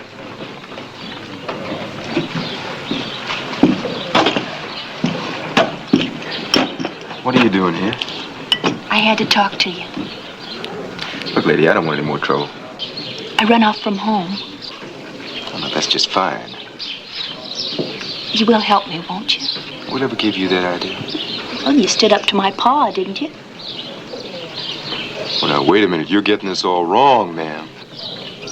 You said you wanted to sit on the porch with me. You said you wanted to kiss me. Shucks, ma'am, I was just talk. I was just sparking around. You didn't mean it? Need any help, Billy? What's nothing, Frank. I'll be right in. Afraid I'm gonna beat your time, Billy boy? I said it was nothing, Frank. Hey, this is her. Yeah, now beat it. What's she doing here? None of your business. Why, Billy boy, this sounds serious. Look, Frank, don't push me too far. Okay, Billy, I'm sorry. Okay.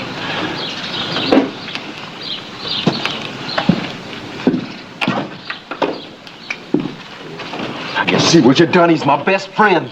You're nothing but trouble. Good girls are nothing but trouble. Now get this straight, ma'am. I can't help you none, so just stay away from me, you understand? Just stay away! Midnight. Sheriff Hollister had planned to catch a few winks before his late rounds.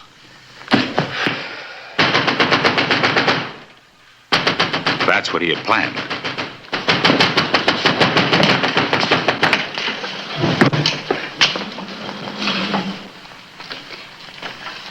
I'm glad you're here. I was so frightened. All right, what's the trouble? I thought he liked me, You thought who liked you? the Billy clan. What's going on between the two of you? Nothing. Nothing at all. I was just foolish and stupid. I left home. I just got to get away, that's all. Now, running away doesn't help anything. Well, I'm not going to marry Johnny Coster. Well, you don't have to marry him if you don't want to. It's not that easy. See, Mama died when I was little. Papa never would talk about her. I don't know why.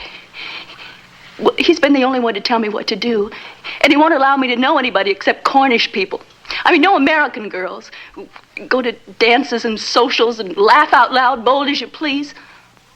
Don't you see? Yeah, everybody gets lonely sometimes. And now I've been promised to Johnny Coster, just like they do in the old country. Is that the way it's supposed to be for a woman in America? For me? Everything will look better in the morning. Come on, I'll walk you home. I'm not going home. I told you that. I just can't stand it with Papa anymore. I'm a human being, and a woman has got to have some rights. All right. You gonna stay with friends? I don't have any friends that aren't Papa's friends. Well, then where are you gonna stay? Here. No, you can't stay here. Well, I could stay in there. Well, you can't stay here. It's a jail, not a rooming house. Well, where am I going to stay? Well, I just didn't know anybody else to come to except you. You're the sheriff.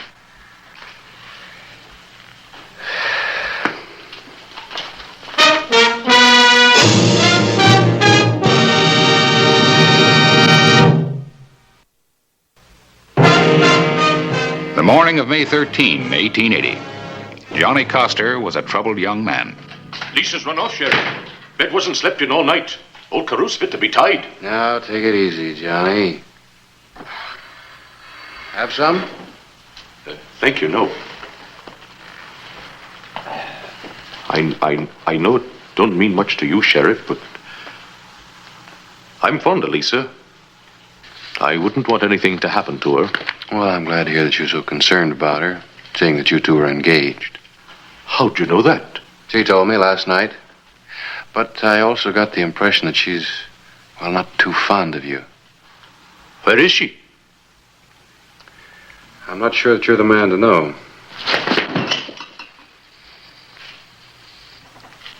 This is family, Mr. Hollister. You've no right to meddle. Now, you listen to me, John. Frightened girl came in here last night looking for protection. I'm not about to throw her to the wolves, even if her father is one of them. Understand this, Mr. Hollister. Lisa's happiness is my only concern.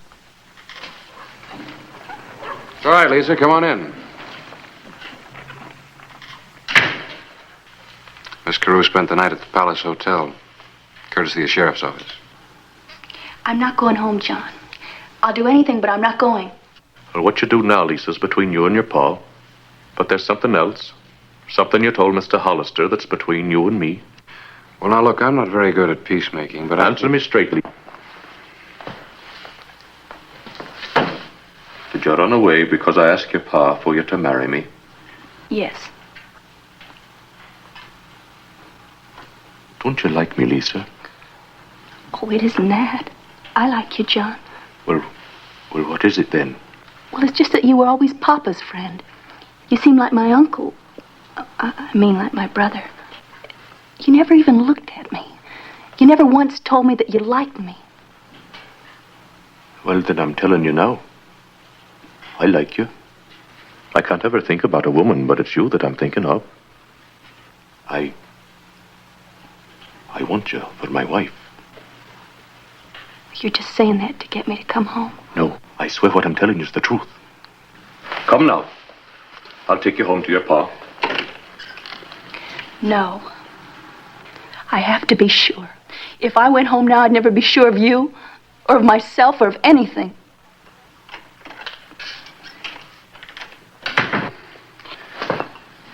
He's a good man, Lisa. He's solid, kind. It's just not the way I heard it was supposed to be. What is it that you want? I want to be wanted. Is there anything so wrong in that?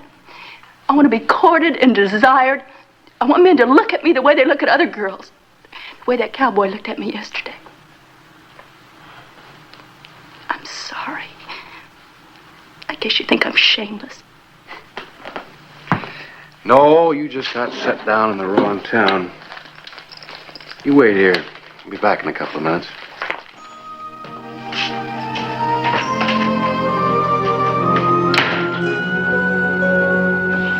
Billy, want a word with you. Don't let him buffalo you.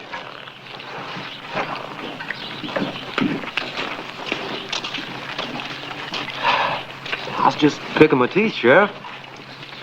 I wasn't even thinking mischief. What's this between you and Miss Carew? Who? Lisa Carew. You know what I'm talking about.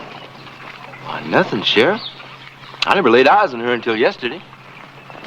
Pretty powerful eyes, if you ask me. You're giving her notions. Notions? Like what? Like getting married. You just right for marriage. Now, hold on a minute, Clay. You got the wrong man. I don't go much for barnyard hens. I like my chicks wild and gamey. Marriage would do you good. Might tame you down before you got that fool head blown off. Oh, Mr. Carew, you looking for me? I see you, Hollister. You and this barroom stew bum with your heads together. There's no place to talk. I don't want words with you. I want my daughter. I believe you and this cowboy know where she is. Look, you buzzard, I've had just about as much out of you as I can take.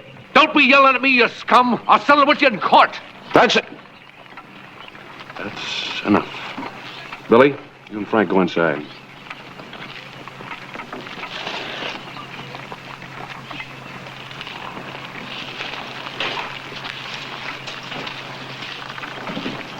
You better go home, Mr. Carew. Where's my daughter, Hollister? In my office? In your office, eh? Under protective custody. And is that where she spent the night, Sheriff Hollister? Under your custody? Why, you evil-minded old man. Come on. We're going to settle this right now. With pleasure, Sheriff. Well, you don't carry a gun. What am I supposed to do? There's many ways, Billy, if you got a mind for it. Well, I got a mind. Just don't see how. Drink up, friend. You want to get the picture real clear.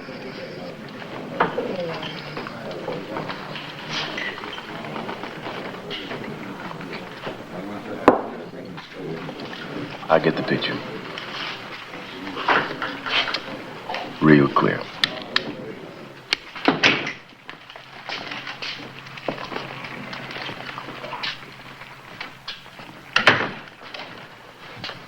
Lisa, I've come to take you home.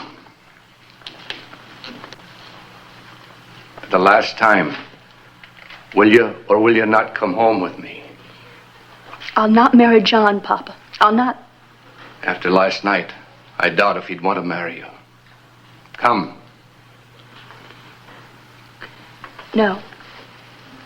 Do you know what would happen to you in the old country? You'd be driven from the house and never permitted to return. I'm giving you this second chance, your last chance. Are you coming? I've always been good, Papa, and obedient. Don't you care what I want? Don't you care about me? Care about you? The only thing I have in this world? Come home, Lisa. I'm afraid to go home. Afraid not to. What? I'm afraid I'd end up hating you. Hating me? Lisa, I will tell you something. About your mother. Excuse me.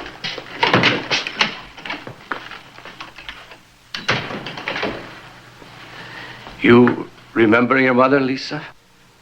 Yes, a little bit. She was like you. Pretty, restless, headstrong. But she never died like I always told you she did. She left me. Ran off with a seafaring man with a handsome face and a sun-browned skin and a swagger to his walk. A young man like your cowboy, Lisa. Yes, I have been strict with you. But I wanted to raise you so you wouldn't turn out like her. Maybe that's where I was wrong. If I have made a mistake, I pray the good Lord will forgive me.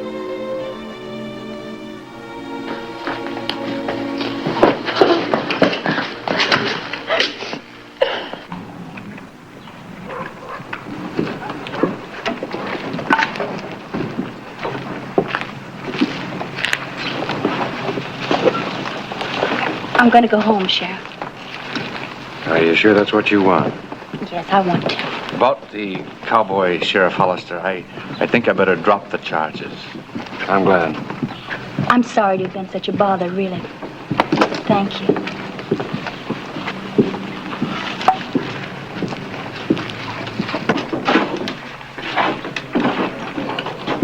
Hey, how about my bottle? Oh, excuse me!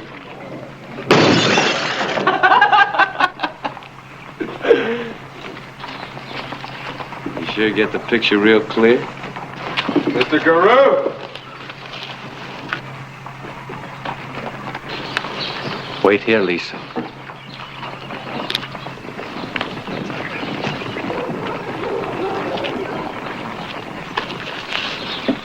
I'd like a public apology, sir, in front of my friends. Well, I'm not pressing charges against you, young man. I hope that will satisfy you. It does not, sir.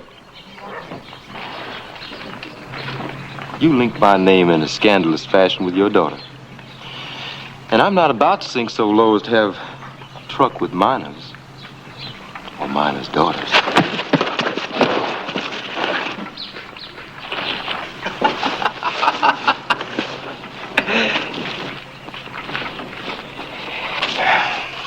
This time, old man, I'm gonna kill you.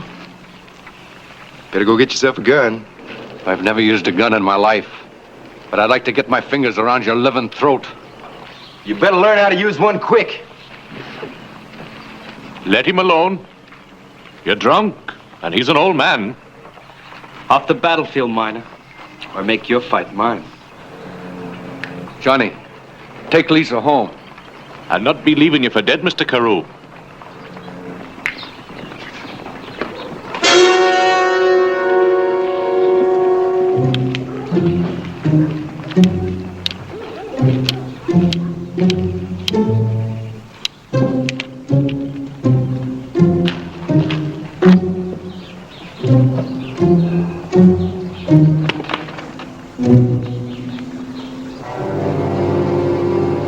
Pick up the gun, old man. No, Papa. Keep her there, Johnny. I'm giving you more than a fair chance, old man. I'm gonna wait until you point the gun at me before I draw. Now go ahead and pick it up! Hey, come on running. No, Papa!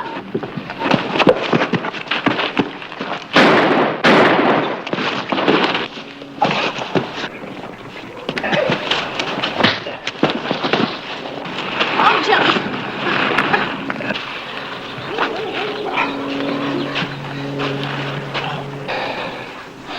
I had hopes for you, Billy. But you're nothing but a worthless troublemaker. You almost killed a man.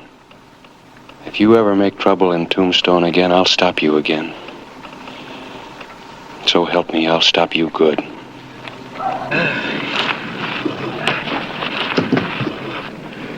Oh, you all right, John? It hurts, but I live.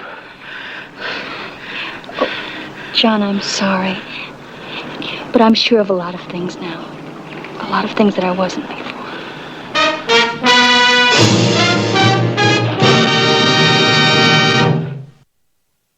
May 20, 1880. An important event was about to take place in the Carew home. So, folk, we're late. I gotta wear a tie. Boy, all duded up. How does it feel to be best man at a wedding? Too close for comfort?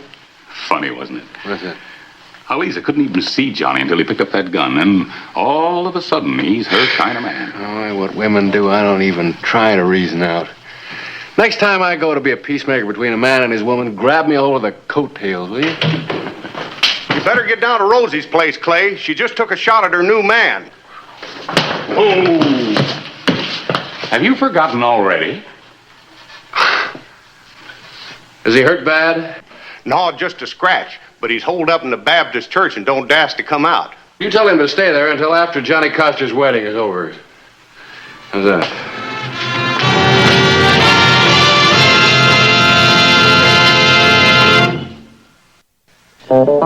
Whistle me up a memory, whistle me back where I wanna be, whistle a tune that'll carry me to Tombstone territory.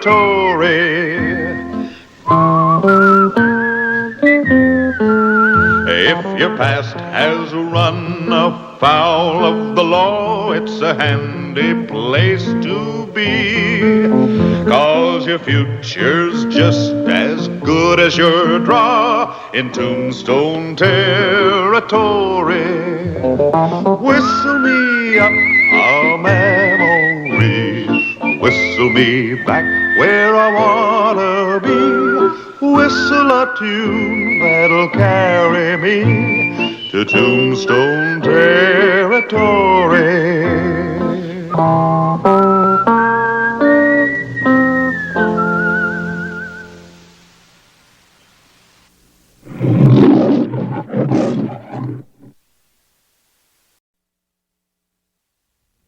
Tombstone, Arizona Territory, July 29, 1886.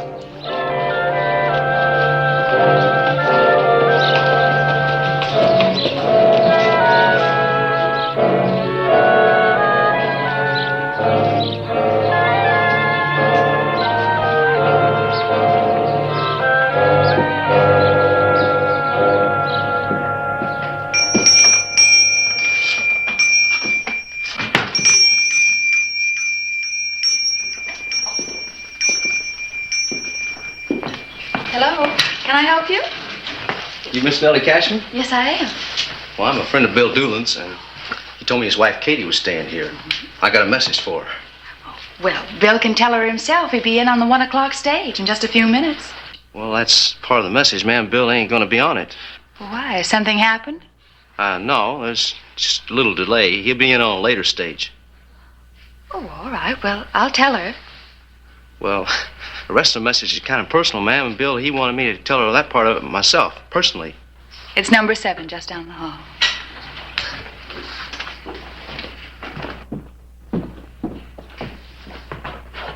Harris, you were eavesdropping. Mm-hmm. For the news, of course. Oh, of course. Well, at least you're honest. Bill. You're not Bill.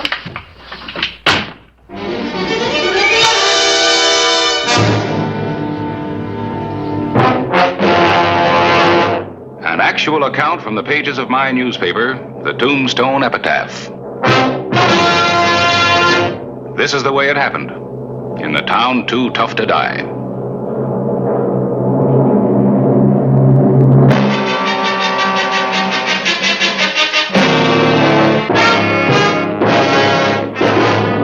Tombstone territory.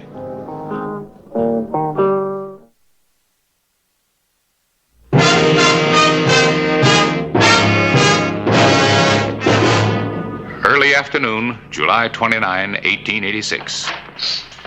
Hello, Clay. Oh, Harris. What can I do for the mighty epitaph today? Well, I'm doing a story on Bill Doolin. Thought you might like to make a statement for me. All right. Bill Doolin's welcome. That all? That's it. Well, I hope you can spare it. Look, you're the one who sent him off to jail, Clay. Well, look, Harris, I've got nothing against Bill. He's done his 5 years, he's clean, and he's welcome. When I see him, I'll let him know. But if you're really hurting for a story, why don't you talk to Mr. Willison? Mr. Willison? He's the federal attorney who's going to prosecute Ab Clinton for murder. Oh, I've done that story to death, Clay. Everything about it, including the fact that you're the chief witness against Ab. It's old stuff. No offense to you, Mr. Willison. What's the matter, Harris? Things too dull for you? Me, I like 'em that way. Well, there's the 1 o'clock stage. Come on!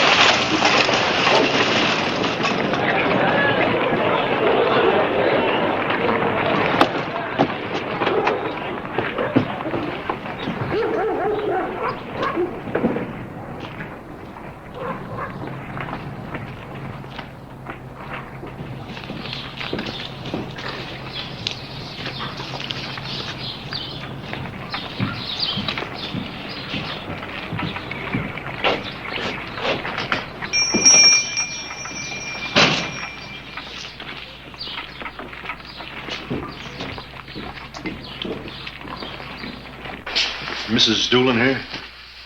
Well, you must be Bill Doolin. Hello, I'm so glad to know you. Katie's spoken of you so often. Is she here? Well, no, she isn't. I think she left with that friend of yours, the man who brought the message that you wouldn't be on the 1 o'clock stage. I was on the stage and I sent no message. You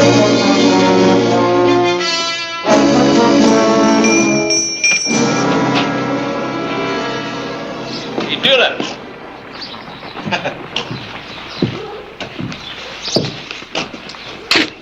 You better come with me, Doolin. What do you want? Ain't nothing I want. If you want to see your wife again, you better come with me.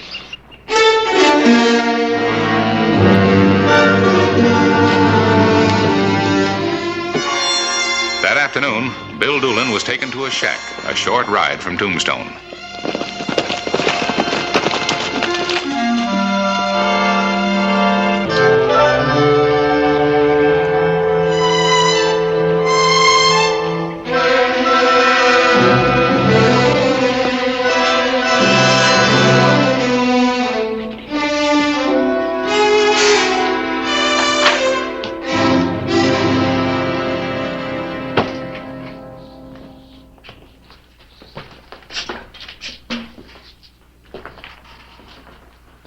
So you're Doolin. That's right.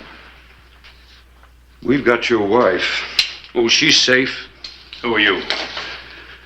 Clinton is the name. This is my boy Joe. I've got another boy named Ab. He's in jail in Tombstone. I don't see as how this has anything to do with me. My boy Ab is up on a murder charge. They say he killed a man. Oh, he did it. But he isn't going to hang. They've only got one witness, the sheriff. And if he doesn't get to court, they've got no case. I want you to see that the sheriff doesn't testify.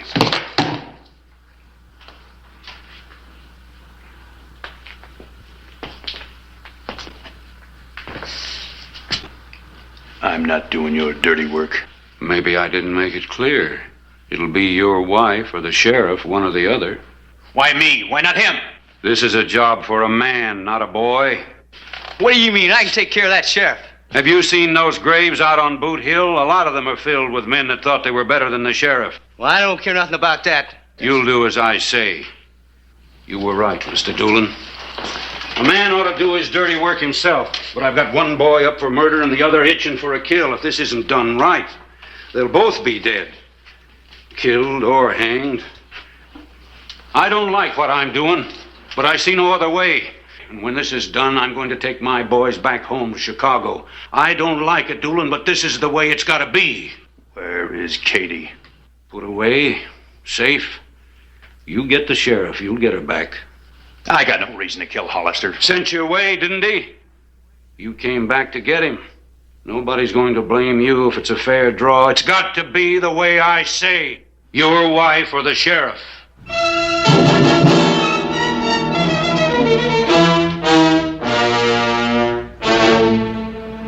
You want it done? Now.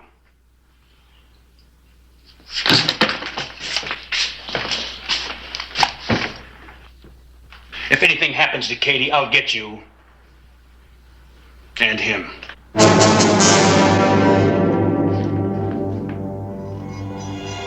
Doolin had his orders.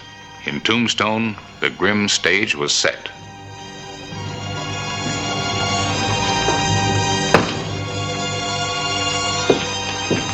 Hi, Bill.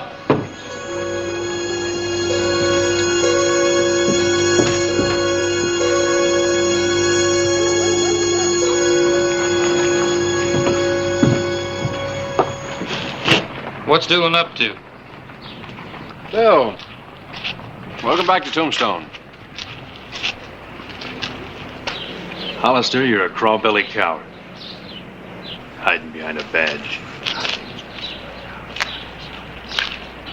You gonna take that? Or are you gonna be man enough to try to do something about it?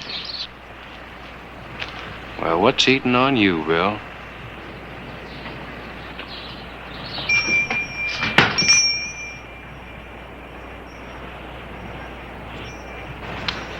Draw your gun, Hollister.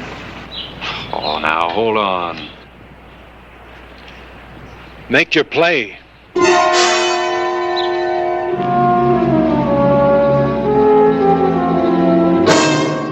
No. You're not pushing me into a gunfight. Bill, no! You've got to think of Katie. This isn't going to do any good. You've got 24 hours to get out of Tombstone. You ever see a quicker draw than that?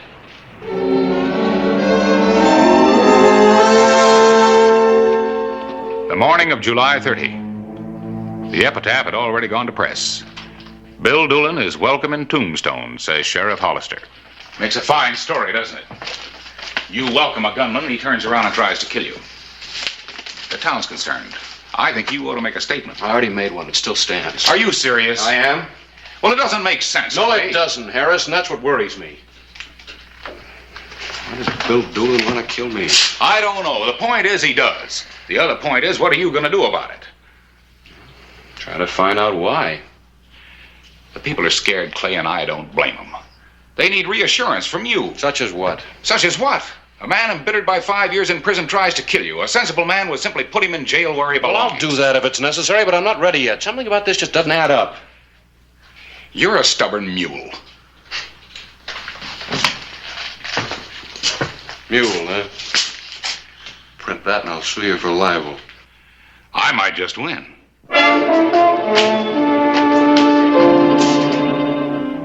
When I told Bill about the stranger, all he said was that he had never sent a message to Katie. Well, do you know who the stranger was? No, I never saw him before in my life. And the funny thing is that Katie never came to pick any clothes up. Did Katie talk much about Bill? All the time. Did you get the impression that he was bitter? No. As a matter of fact, she showed me one of his letters once. In it, he said how glad he was that the old life was over with and how happy he was to be starting a new one. Yeah, but to the best of your knowledge, did he hold a grudge against me? No.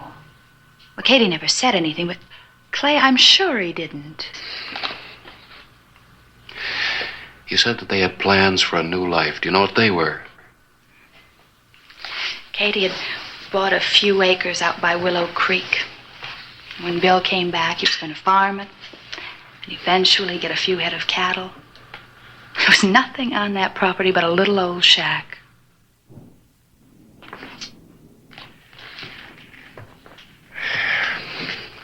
Thanks for all the help. Be careful, Clay. Bill is fast. Yeah, we know that, don't we?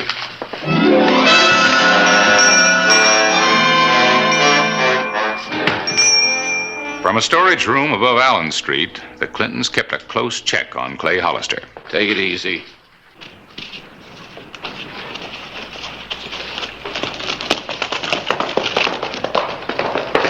Sheriff ain't packing his gun. How come?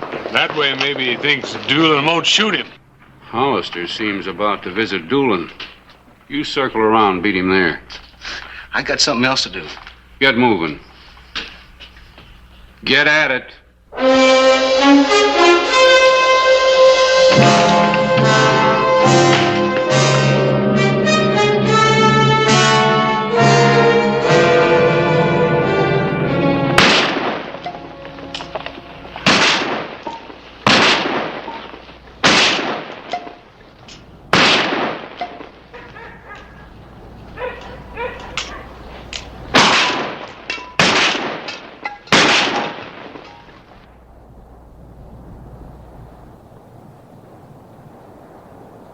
Hello, Bill. I've come for an explanation.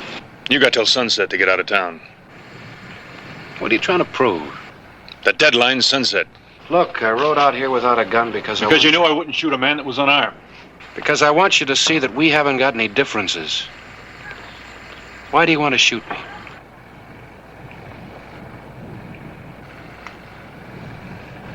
I got no choice. It's Katie's life or yours. I got no choice.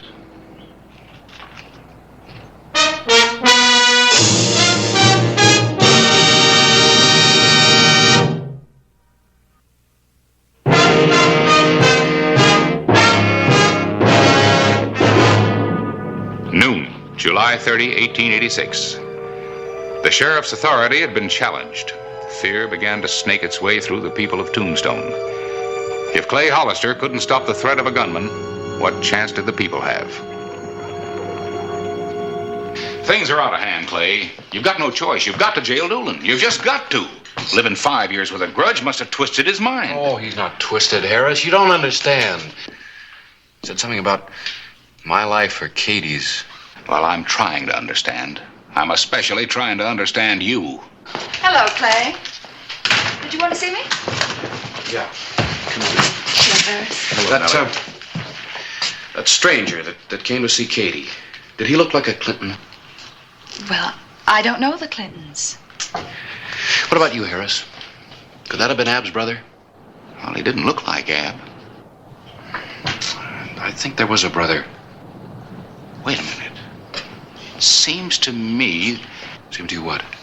That Ab Clinton threw a big party, a sort of a family reunion. Sure he did. 3 years ago. He even had a picture taken at Ebel's studio on Toughnut Street. I'm going to check the epitaph file. We'll meet you at Ebel's.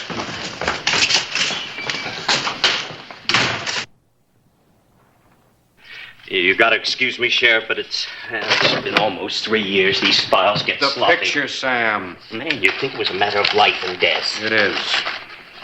The picture. There it is. The Clinton party. That's the man who brought the message to Katie. Mm-hmm. Name is Joseph Clinton. Here it is. I found it. Present at the party honoring Ab Clinton was his brother Joseph, who hails from Phoenix. Also present was his father William Clinton, who came all the way from Chicago, where he figures prominently on the wheat exchange in that city. Yeah, that's old man Clinton. The Clintons have Katie. You'd better arrest the father and Joe. Start a posse searching. No, by the time you got to Katie, she'd be dead. The Clintons have you very neatly trapped. Yeah, I guess we'll just have to have another talk with Doolin. Look, I'm a friend of Katie's. Maybe I... No. Oh, what about me? I'll go. But what'll I say to Doolin? We'll have to figure that out.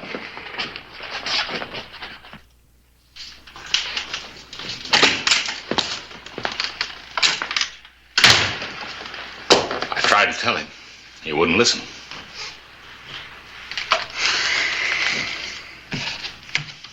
I like Bill. I'll try again.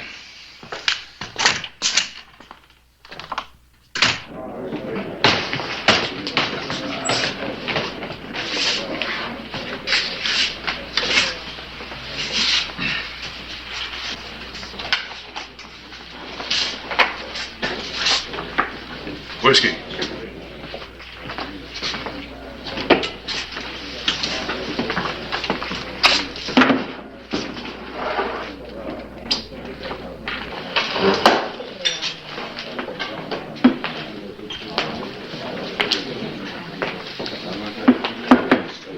Joe has Katie in a room looking down on the street. If you don't get Hollister, she'll never leave that room.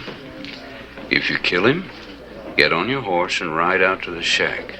Half an hour later, we'll put Katie on a horse and send her after you. Let's go. As soon as I finish my drink.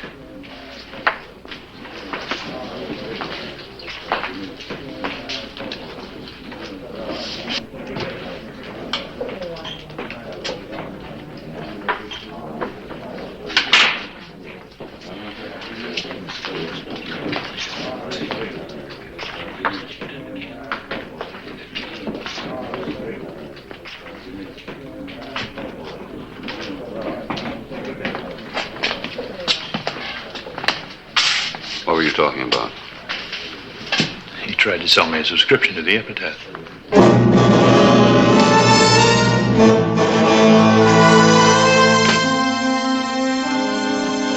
The afternoon of July 30, 1886. 24 hours had passed.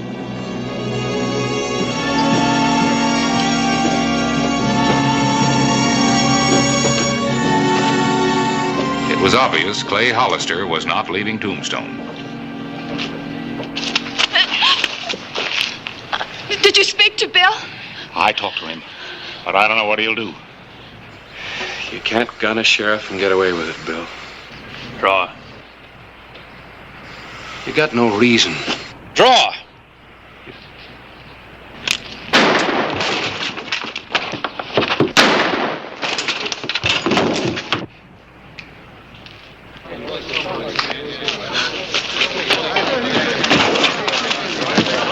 Bring him to my house.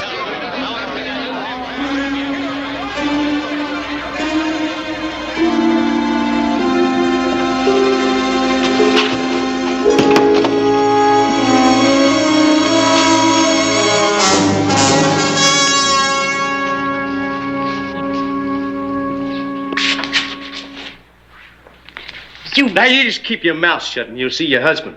Here, put him on the table. Take this up.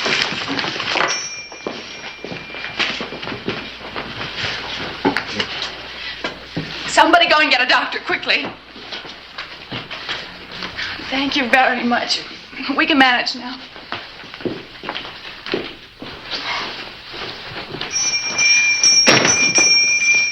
Boy, he is fast. I'm glad he listened and missed. Yeah.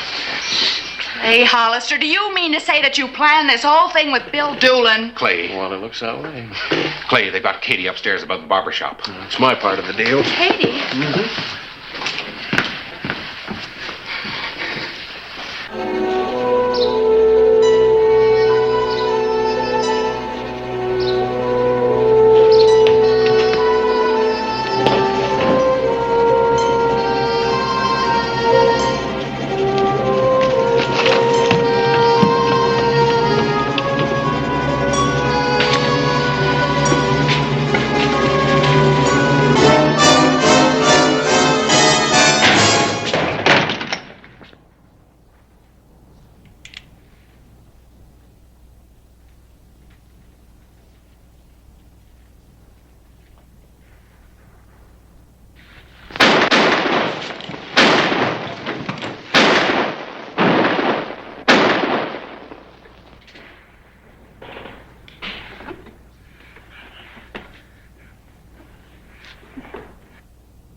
wanted to see me, Clay?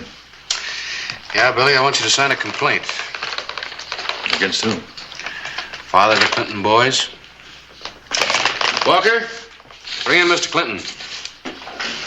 What happens to the old man now? Conspiracy to commit murder, kidnapping, a life sentence for sure.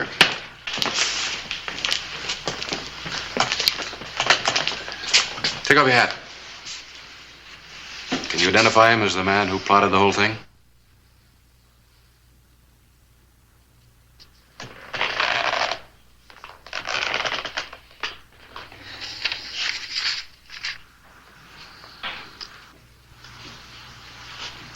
I've been to jail. I can't be responsible for putting a man behind bars, no matter what he's trying to do to me. Maybe it doesn't matter. He's got a conscience.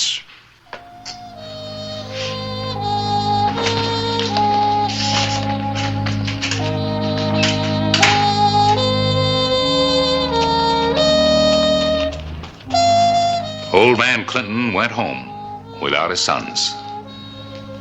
Tombstone never saw him again.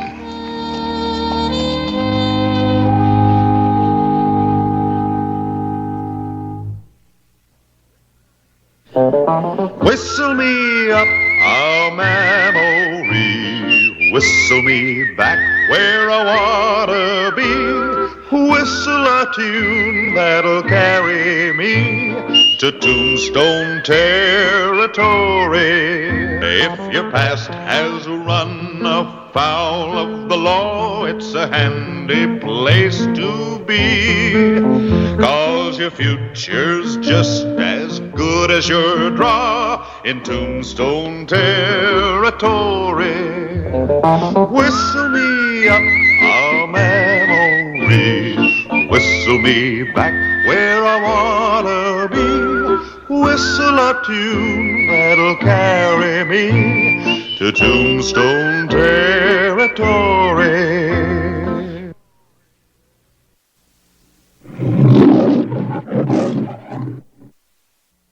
শুনেন, কালকের খেলায় আপনি হারবেন। বাবা, confidence দেখছো মেয়ে? যদি না হারছেন তাহলে কিন্তু বললাম এটা দিয়ে আমি আমার হাতে আপনার নাম লিখুন। মানে তো তখনই বুঝবেন যখন এটা দায় আপনার উপর পড়বো। ওই দিনকা তোরে হাত খরচে লেগা 5,000 টাকা দিয়েছিলাম। আবার টাকা টাকা কি গাছে ধরে? আব্বা জান, আপনি তো কত টাকাই কামান, 5,000 টাকা দিলে আপনার কি হয়? আমি আপনার একমাত্র আমার মাইয়া, তো আমার পিছনে খরচ করবেন না, কার পিছনে করবেন? আমার একটা কুর্তি পছন্দ হয়েছে, ওই কুর্তি আমি কিনতে চাই। কুর্তি মূর্তি লেহেঙ্গা ওড়না এসব দিয়ে তো ঘর বইরে গেছে, হাঁটুনের বি জায়গা নাই। মন চায় তোর এগুলা নাইজেরিয়া, বুলগেরিয়া আর উগান্ডায় পাঠাইয়া দে। আচ্ছা, এত কিছু কিনার দরকার নাকি? কি করতেছেন আব্বা? একটা শখ করছি, শখের দাম লাখ টাকা। শখ যদি না মিটে তাহলে এই জীবন রেখা লাভ কি? আপনি যদি আমার টাকা না দিচ্ছেন তাহলে কিন্তু আমি কয়ে দিলাম, ব্লেড দিয়ে হাত কেটে নাম লেখা ফেলাম। আচ্ছা, ব্লেড দিয়ে এই কুর্তির লেগে হাত কাটানোর দরকার নাই। আমি বাইরে যাওয়ানোর সময় তোর টাকা দিয়ে যাবো। থ্যাংক ইউ আব্বা।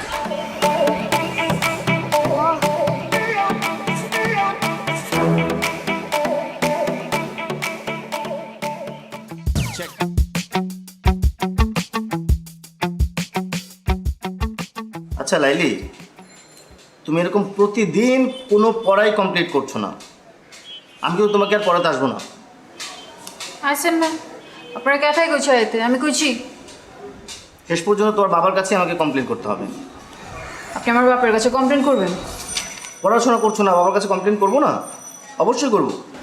ঠিক আছে, আপনি যান, আপনি আমার বাপের কাছে কমপ্লেন করেন, এদিকে আমি ব্লেড দিয়ে হাত কেটে আপনার হাতের নাম লেখা রাখবো এখান দিয়ে।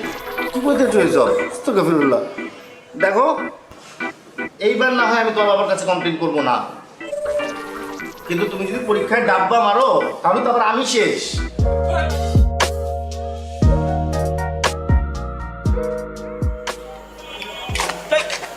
ও তুমি ডরাইছেন? ডরাবো কেন? মাগের এরকম আটকা মায়া মনে সামনে চলে আসলে তো একটু চিন্তা লাগেই। আর কালকে আবার তোমার মামার সাথে চ্যালেঞ্জ, বললে এসো শেষবার মতো চুল দাঁড়িয়ে আশ্রয় আসতে। শুনেন, কালকের খেলায় আপনি হারবেন। বাবা, কনফিডেন্স দেখছো মেয়ে? যদি না হারছেন তাহলে কিন্তু বললাম এটা দিয়ে আমি আমার হাতে আপনার নাম লিখুন। মানে মানে তো তখনই বুঝবেন যখন এটার দায় আপনার উপর পড়ব। সরেন। আরে ভাই নাম লিখবা মানে কি মুসিবতে বললাম, জিততে না পারে এখন 2 নাম্বারই।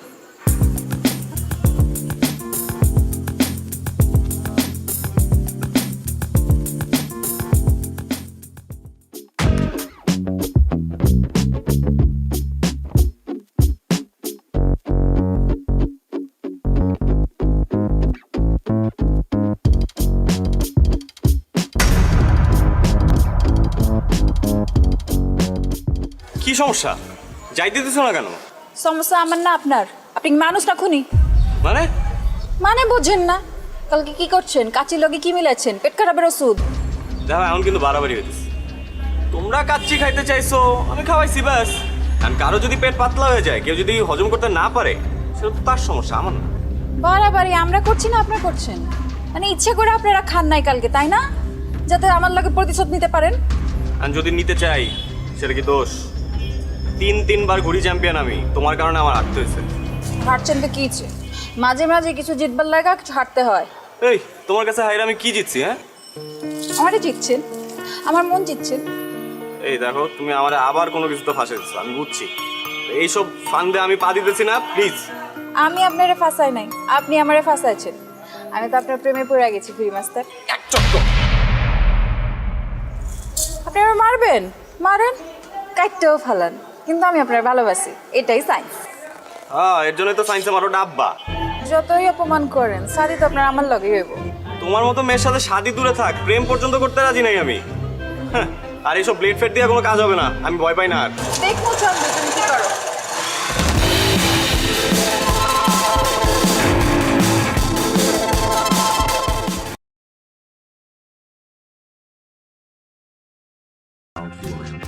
Rồi, bye bye. Nhà đi đâu ba. Rồi, phải đùa của ba kiếm tiền 36 thì kiếm 80 triệu. 80 80 triệu để quay 10 lần của chiến sĩ sinh hoạt kia. Của đại sư cũng căng ấy chứ. Của 37k lợi nhuận đấy. Ui, thua. Tận lại.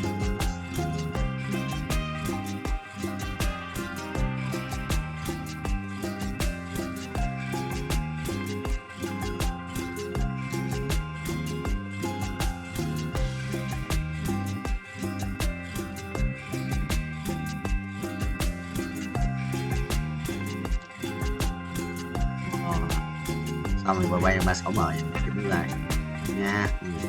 Hả? Không perfect. Chuyện buồn đấy. Đó, đi. Đây, út rồi. Út rồi. Út rồi.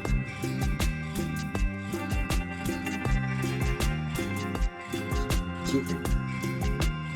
Út không đấu à?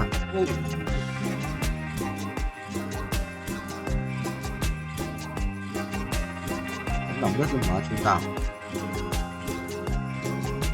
Rồi 2 lần có tới gia đình, 3 lần có tới gia đình, 4 lần, 5 lần, 22 tiền sắp được nước màu này 39 1 tỷ năng lượng giống ngoài ở đây ạ, theo 1 tỷ năng lượng giống nhỉ.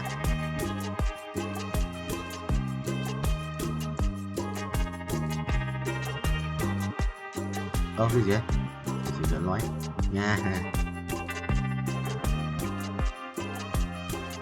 Tỷ năng lượng mà nó lên nhiều lượng vãi. Cái kiếm uy lực.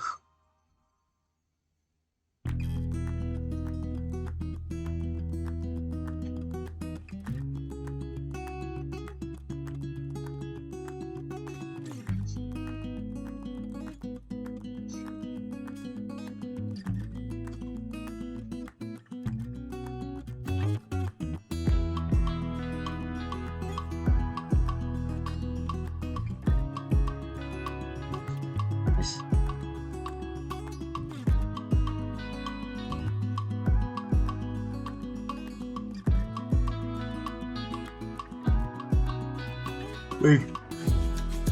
Maybe I. What? Go.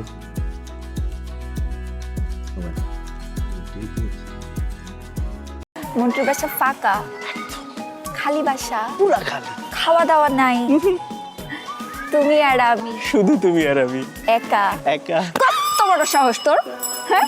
তুই সাহস পাইলি কিভাবে আমার নিয়ে খালি বাসায় যাবি? বাসায় আমার কথা বলো, বিয়ের কথা বলো, সিরিয়াস হও। তুমি তো জানো আমার বাসার অবস্থা কি। এমন ভাই যেন পৃথিবীতে কারো ফ্যামিলি যেন না জন্মায়। মানে ওর জন্য আমি কিছুই হচ্ছে না, ও ফেল করে আর বিয়েটা হচ্ছে না, ফেল করতেছে আর হচ্ছে বিয়ে পিছাইতেছে, কিন্তু আমার লাইফটা কোথায় যাইতেছে সেটা তো কেউ চিন্তা করতেছে না। ও তো সেই ব্যাপারে কোনো টেনশনই নাই। আমি যে তোমাকে কত ভালোবাসি এটা কি ওকে আমি বলতে বুঝাইতে পারতেছি বলো? হ্যাঁ, আরে কি হয়েছে? না, আমি আর বসে থাকতে পারবো না। এতক্ষণ ধরে রিকশায় বসে থেকে আমার ব্যাক পেন করতেছে। কোথায় দেখি? দেখতে হবে না, আমি আর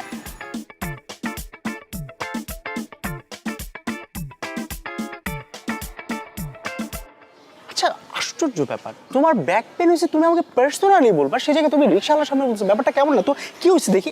দেখতে হবে না, আমি বাসায় যাবো, আমার বাসার সামনে দিয়ে আসো। বাসায় যাওয়া মানে কি? আমরা বের হয়েছি কতক্ষণ বেবি? আমরা অল্প কতক্ষণ হয়েছে, মাত্র 2 ঘন্টা হয়েছে আমরা বের হয়েছি। আজকে আমরা সারাদিন ঘুরবো, খাওয়া দাওয়া করবো, তারপর হচ্ছে মন্টুদের বাসায় যাব, তারপরে আমরা যা হওয়ার তা করবো, মানে বাসায় যাবো আর কি। আবার মন্টুর বাসায় কেন? ও ওই যে আসলে হয়েছে কি, ওই যে মন্টুদের ম্যাচের মধ্যে আজকে বিরাট আয়োজনে খাওয়া দাওয়ার ব্যবস্থা করা হয়েছে, বুঝছো? আমাকে বললো যে তুই আসিস, এখন আমি তো একা যেতে পারি না, তুমি ছাড়া আমি কি হয়ে যাবো বলো? তাই তো, খাওয়া দাওয়া করবো আর কি করবো? তারপর ধরো ওই যে মানে একটু বসলাম, আড্ডা দিলাম, গল্প করলাম, থাকে না এই আর কি। হ্যাঁ, খাওয়া দাওয়া করবো, আড্ডা দিব, বিশ্রাম নিব। বাট তুমি আমাকে কি বলছিলা জানো? কি? মন্টুরা ট্যুরে গেছে বান্দরবন। তোমারও যাওয়ার কথা ছিল, কিন্তু যেহেতু তুমি আমার সাথে দেখা করবা, আমাদের একটা ডেটের প্ল্যান হয়েছে, দ্যাটস তুমি যাইতে পারো নাই। এখন আমার মন্টুর বাসায় দাওয়াতটা বুঝলাম না, বলছিলাম না আসলে, মানে আমি না ভুলে যাই সবকিছু, বুঝছো? মানে তুমি সামনে থাকার পর না আমি সবকিছু আউলে যাই, মনে থাকে না আর কি। হ্যাঁ, আর তুমিও পিছলাই যাও। হ্যাঁ, না না কিছু বলি নাই, কি বলবো, কিন্তু মানে ব্যাপারটা হচ্ছে কি, আমার না একটা জিনিস নিয়ে খুব মন খারাপ হচ্ছে। মানে স্ট্রবেরিটার কথা শুনে না খুব মন খারাপ হইতেছে। কি মানে মানে স্ট্রবেরি, যে স্ট্রবেরি কি চকলেট, মানে তোমার জন্য চকলেট বলতে ললিপপ, তোমার জন্য দুটো মানে স্ট্রবেরি ফ্লেভারের চকলেট আনছিলাম, তো ওগুলোর কথা না খুব মনে পড়ছিল। মানে থ্যাংক ইউ, ওয়েলকাম। শোনো, এসব ভাওতাবাজি বাদ দিয়ে কাজের কাজ করো, বাসায় আমার কথা বলো, বিয়ের কথা বলো, সিরিয়াস হও। তুমি তো জানো আমার বাসার অবস্থা কি। এমন ভাই যেন পৃথিবীতে কারো ফ্যামিলি যেন না জন্মায়। মানে ওর জন্য আমি কিছুই হচ্ছে না, ও ফেল করে আর বিয়েটা হচ্ছে না, ফেল করতেছে আর হচ্ছে বিয়ে পিছাইতেছে, কিন্তু আমার লাইফটা কোথায় যাইতেছে সেটা তো কেউ চিন্তা করতেছে না। ও তো সেই ব্যাপারে কোনো টেনশনই নাই। আমি যে তোমাকে কত ভালোবাসি এটা কি ওকে আমি বলতে বুঝাইতে পারতেছি বলো? হ্যাঁ, অনেক প্রবলেম না? খুব প্রবলেম। আমার কাছে একটা সলিউশন আছে। কি সলিউশন? চলো আমরা পালাই বিয়ে করে ফেলি। দেখো, তোমার বাসায় প্রবলেম আছে, আমার বাসায় অনেক প্রবলেম আছে, বাট আই এম সিরিয়াস। এসব বাসার প্রবলেম এত পাত্তা দিলে চলবে না। পালাই বিয়ে করে ফেলি। বেবি, তোমাকে আমি এই কারণে এত লাভ করি, তোমার ইন্টেলেকচুয়াল হাইট এত বেশি যে কোন দিন জানি তোমার সাথে থাকতে থাকতে আমার হাইটটাও 6 গিয়ে পৌঁছে যাবে। 6 কি? ফিট, ইঞ্চ নাকি সেন্টিমিটার? না না, ফিটই তো, ফিট। ও, মন্টু বাসায় নেই তাই না? না না, বাসায় নাই তো। তাহলে মন্টুর বাসায় আমরা যাবো কিভাবে? কারণ চাবি আছে তো আমার পকেটে। চাবি? হ্যাঁ। মন্টুর বাসা ফাঁকা, খালি বাসা, পুরা খালি, খাওয়া দাওয়া নাই, তুমি আর আমি, শুধু তুমি আর আমি, একা একা। কত বড় সাহস তোর, হ্যাঁ? তুই সাহস পাইলি কিভাবে আমার নিয়ে খালি বাসায় যাবি? তুই কি মনে করছস আমাকে বলবি যে চলো আমরা খালি বাসায় যাই, তোর সাথে আমি ফুরফুর করে চলে যাব? ঠিক আছে, না গেলে তো আর কিছু করার নাই। পিছলাইতেছ না? আসলে তুমি না আমাকে নিয়ে সিরিয়াস কিনা আমি সেটাই বুঝি না। আমি বাসায় একা একাই যাচ্ছি আর তোরে ললিপপ তুই খা খা খা baby baby lollipop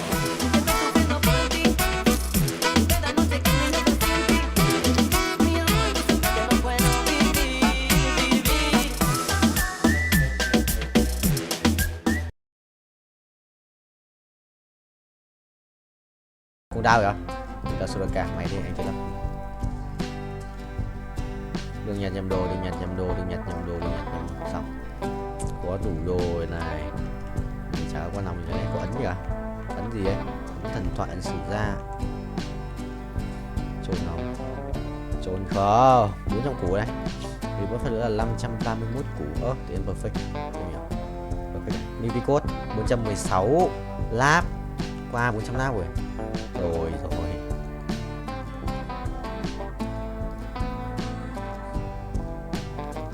Pháp rồi xong này. Đi lao. Và này còn đồ đéo nữa.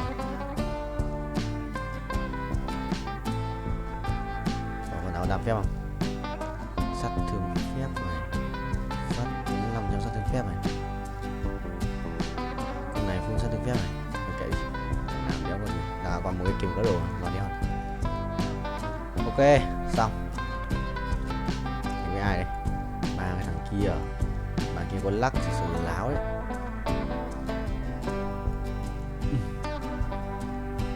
Bạn kia có quả lắc thì sự đéo dấu ấy. 500 củ ở thiếu 30 triệu nữa. Thiếu 26 triệu mốt nữa thì sẽ được là đủ tiền để trip bớt phân nữa. Lên 6.6 rồi. 6.4 nhỉ, quên mất rồi. Nhưng mà là tầm 6 chấm hơn. Yes. Mày A2 nữa là xong. A2 nữa là xong game. Ui rê. Hỏng ấy, hỏng. Hỏng đấy. Ui tí cút đánh bóng ạ.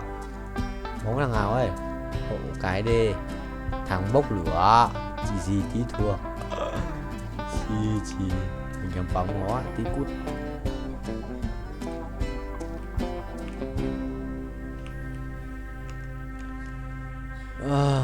Cho thêm máu à 19 thì làm chi là mình phải thắng không mình cút mà trong hai thằng này.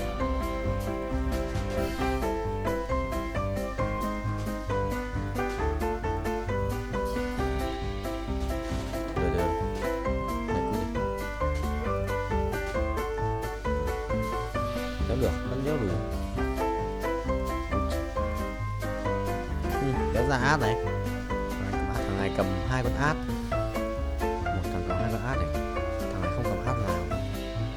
Nó muốn lửa đeo giết nó rồi. Nó 5 máu rồi bây giờ thì 15. Nó mà chết mình chỉ chết.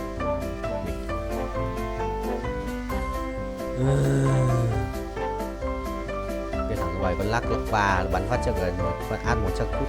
Nó cầm át rồi nhưng mà nếu là át nhở cũng mất 4 con mà. Không tao. Một bắn lỏ lắm. Để bảo mà con lỏ nhất còn CC. Dress change করতেছিস? Change করিস না, চল একটা TikTok বানাই। TikTok? হ্যাঁ TikTok, চল।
Sir normal আছে pressure, নিচেরটা 80, উপরটা আছে 120। ঠিক থ্যাংক ইউ। Thank you. খামটা দে।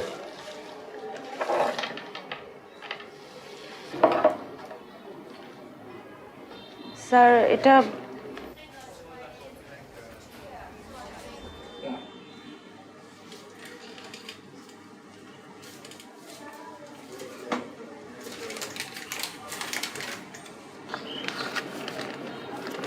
কি আশ্চর্য দেখছিস, 1000 টাকা দিল প্রেশার মারতে। তাও তুই জানিস উনি কে? উনি এই শহরে অনেক বড় ধনী লোক। এমন কোনো মসজিদ মাদ্রাসা নাই যে উনি দান করেন নাই। এমনকি আমাদের এই হাসপাতালেও ওনার চ্যারিটি হেল্প ছিল। ও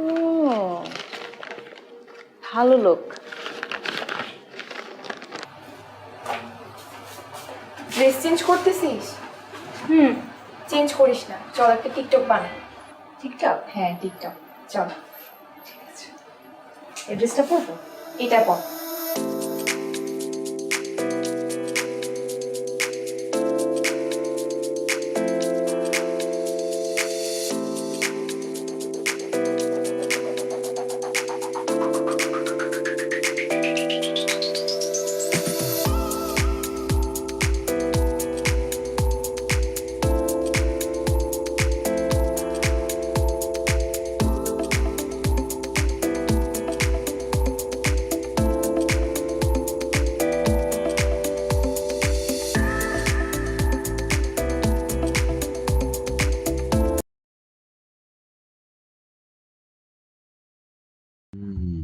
Được. Khổng lồ, một khổng lồ cái gì đấy. Mở ruồn. Cảnh vệ. Thần dương, 2 thần dương vật ở nhau. 2 khổng lồ. À không. Cảnh vệ sư nha rồi xong. Nhà tranh bài của tớ làm ơn đấy. Đâu đấy. Mày khỏe đấy nhở? Cứ chơi chứ. 14 lap nhanh nhẹn. Bớt 4 rồi à, 1.2 à.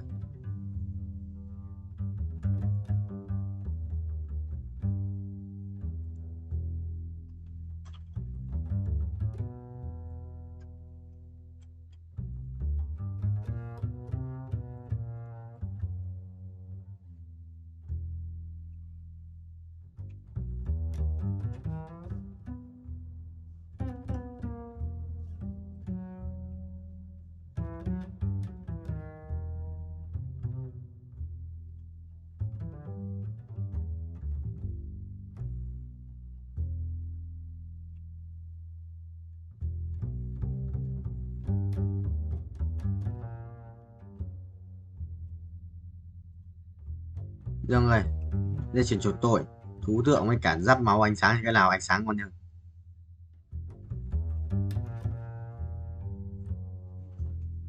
Đây mà. Bình gì? 200 lap đi, không thật này. À 51 này, 200 lap được đấy. Được 200 lap. À không nhả nhớ được rồi. Chạm tay rồi. 19, nhớ là được 190 mà. Còn 200 lap của thầy ơi.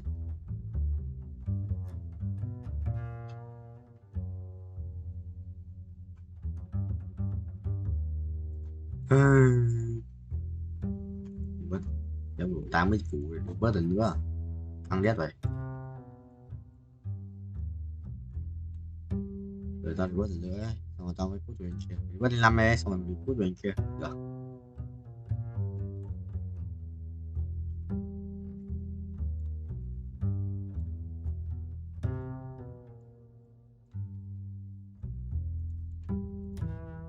Bình chia lên nhà đã chia ra bình rồi, xong lên 9 nhà chia xong rồi lên 9, xong rồi lên 9 thì mình được xét và là bình full form.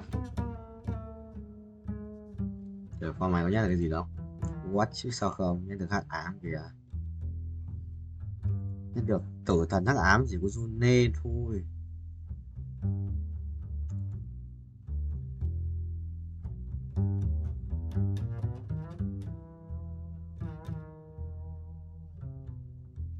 Anh sẽ bay một chỗ ác quỷ nhỉ.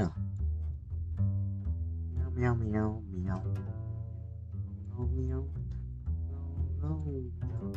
mèo mèo mèo mèo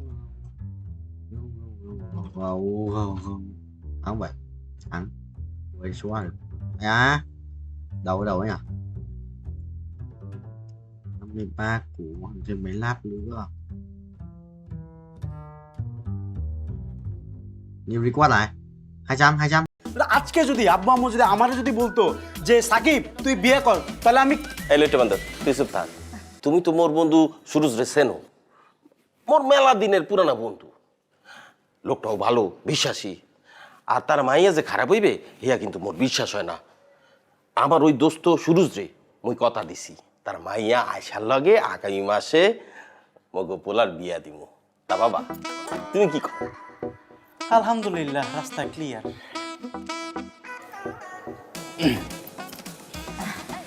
তোর বাবার একটু মাথা মোটা হইলে তাতে কি হয়েছে কথাটা কিন্তু খুব একটা খারাপ করেনি তাই না ভালো একটা ডিসিশন নিছে এই হ্যাঁ বেটা ওই যাও কই আরে বেটা বহো যাও কই বয় বাবা বয় রাখি মাথাটা ঠান্ডা করে বয় না কথা বলতেছি কথাগুলি একটু শুন আচ্ছা আব্বু আম্মু মন থেকে খুশিতে তোরে বিয়ে করাইতে চাইতেছে মানে তোর মতো বলদ আমি আমার দুনিয়াতে দেখি নাই তুই যেখানে রাজি হবি সে জায়গার মধ্যে তুই উল্টার মোসামুসি করতেছিস আজকে যদি আব্বু আম্মু যদি আমারে যদি বলতো যে সাকিব তুই বিয়ে কর তাহলে আমি এই লেটে বান্ধব তুই চুপ থাক বাজান মোসরামুসরি কইরা কোনো লাভ হইবে না বিয়া কোনো অপরাধের কাম না শুনো পোলাপান যখন বড় হয় বাবা মার দায়িত্ব পোলাপান করে উত্তম জায়গায় বিয়ে দেওয়া আমার জানা মতো মাইয়াটা সুশীল ভদ্র বিয়েটা হইয়া গেলে তখন বুঝবা তখন আর তোমার অঙ্ক মুখস্থ করা লাগবে না বাবার হোটেলে বইয়া ঠ্যাংয়ের উপর ঠ্যাং তুলা খাবা অসুবিধা কি অনেক অসুবিধা আমি বিয়ে করবো না আর তোমার বিয়ে দেওয়ার ইচ্ছা হলে তোমার ছোট ছেলের সাথে বিয়ে দাও ওই যে আয়সানা কি নাম ছোট ছেলের বিয়ে দিয়ে দাও তার সাথে আমি পড়াশোনা করব আমি পড়াশোনা করে পাশ করে আমি হায়ার স্টাডির জন্য ইউনিভার্সিটিতে বিদেশের ইউনিভার্সিটিতে আমি পড়তে যাব আমি বিয়ে করব না আমি পড়াশোনা করব বাজান দিল্লি বহু দূর ওদিকে তুমি তাকাইও না লাভ হইবে না ওই মাইয়ারেই তোমার বিয়া করতে হইবে ফোন নাম্বার নেও কথা কও দরকার পড়লে দুজনে দেখা সাক্ষাৎ করো সিন পরিচয় হও আগামী মাসের যে কোনো দিন তুমি কত মোর এক কানি কথা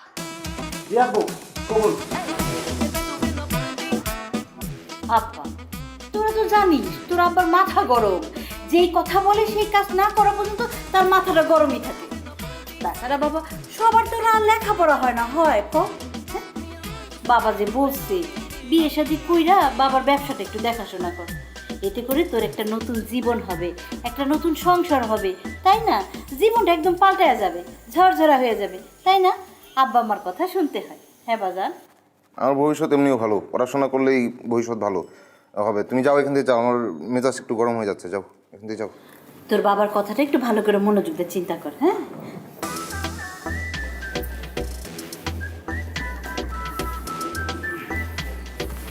ভাইয়া জীবনে বহুত অঙ্ক মুখস্থ করেছ এবার জীবনের অঙ্কটা মিলাও এই যে উস্কো খুস্কো গালগুলো আছে না চুলগুলো আছে না ওগুলো সেলুনে গিয়ে ফেশিয়াল টিশিয়াল করে একটু মানুষ হও বুঝছো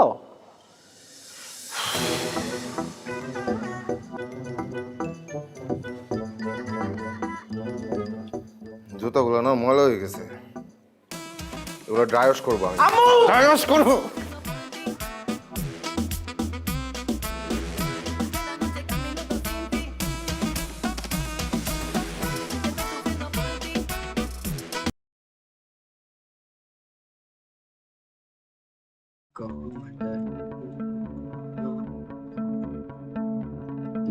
Chọn không? Ngó mà chọn không? Đâu hả? Ui Listen 2 Vây 2 Quỷ nhở? Ơi Quỷ thế, khỏe đấy Chịu ơi, xin đắt 2 Bay này quỷ quá Ui dồi ôi, Andy 2 full đồ Listen 2 full đồ Vây 2 full đồ Thua Để đánh được Còn sao tao muốn quỷ đấy Đâu Nó khác rồi Bên thế lại bên anh rồi mình đang đi đây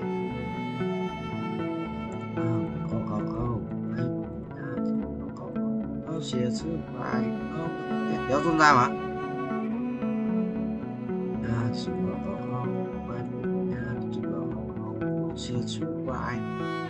Chuẩn không? Mình cần là 1 tiếng 11 phút.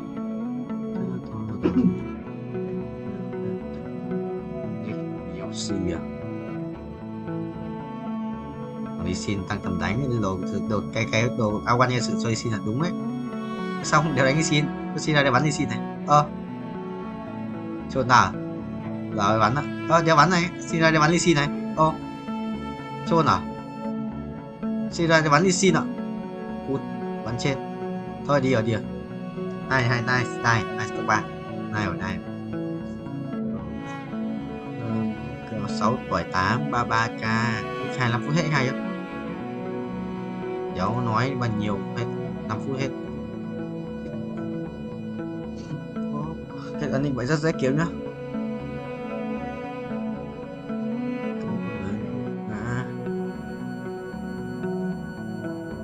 Về nhà chúc gió khi bầu trời còn không?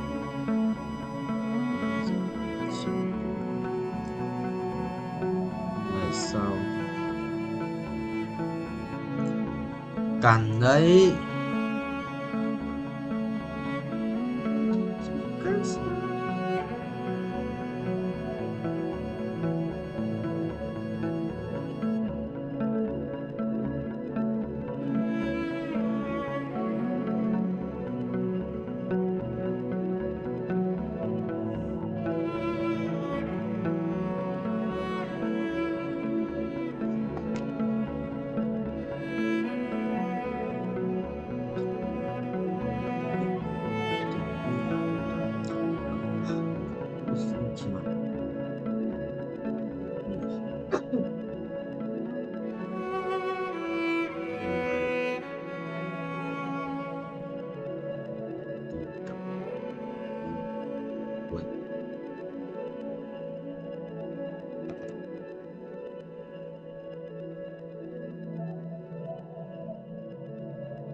Tám tuổi thưa tôi đi bớt một lần nữa là thực sự là hết thực sự là hết cường đấy.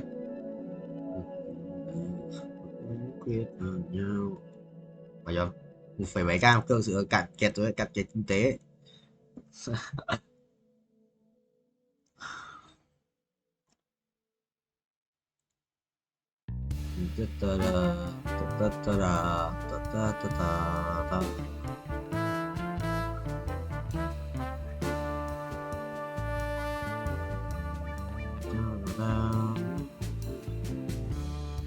Có đủ tiền đấy. Mua kiếm xì này đủ tiền không? 100k được. Mấy chục quay cả quay kiểu như anh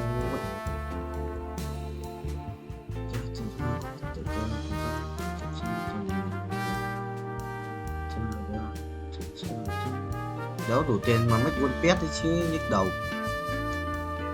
Vì cho sự im lặng mở cho sự mềm mở về công nghĩa lặp lại thế nào chuẩn không? Kiếm mới farm không ấy. Trai ca đéo đủ tiền làm gì đấy. 300 phát chém ạ. Mình chém được 10 à? Kinh ấy. Ai đó quay nó nghe tôi nhạc em nên lập để em nó chẳng nhớ xem đầu check cái lắc đít yêu mắt em mắt em không làm mày học tiếp hay chỉ cần đi thi thôi.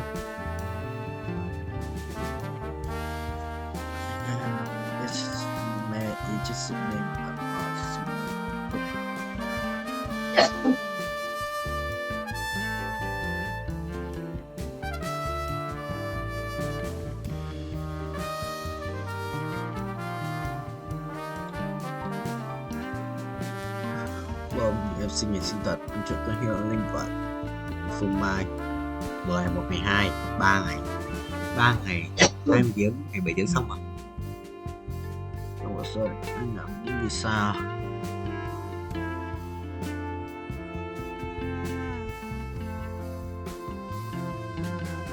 rồi ở trong 19. Rap 1 Video 2 ngày 19/7/4. Logo blog release xem video hướng dẫn blog của Thái.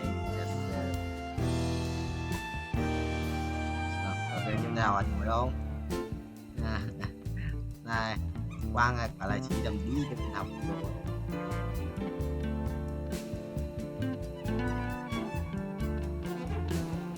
Bye bye.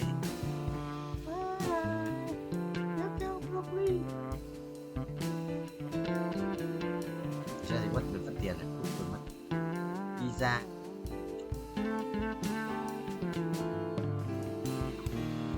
Lucky Block, Minecraft, phiên bản Roblox. Đi tù, đi tù, đi tù, đi tù. Đi tù, đi tù. Đi tù.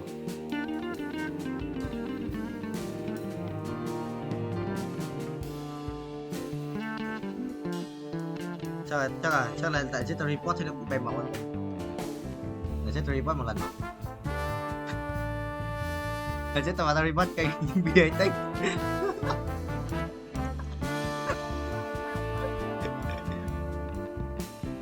Chứ tao phải làm hả? Để chết tao report từng đấy.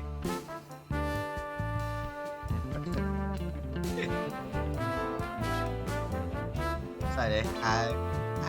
Tao bị vậy. Không gọi được à? Gạt nhân đạo. Tôi gọi cho anh đúng không? Tôi gọi cho anh không?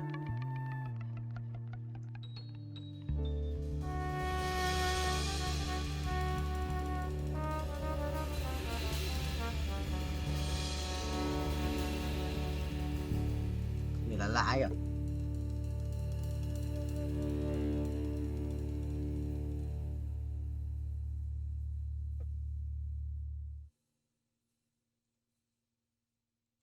Và lâu à.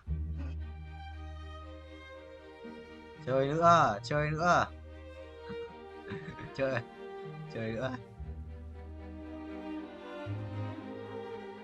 Tao bắn được cùng mà. Tao bạc một. Tao bạc một mà. Mua dùng đi khác thì mua bắn nữa. Có à, vào luôn. Tao vào xong vậy, tao vào xong này, vào xong.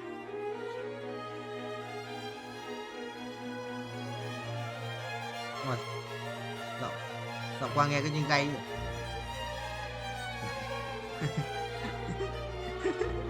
Nghe đi vậy thế.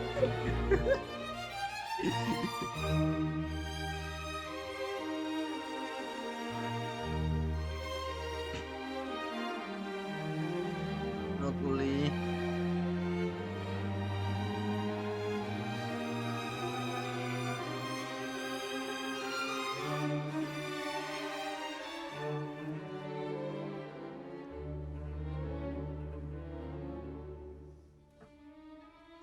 À.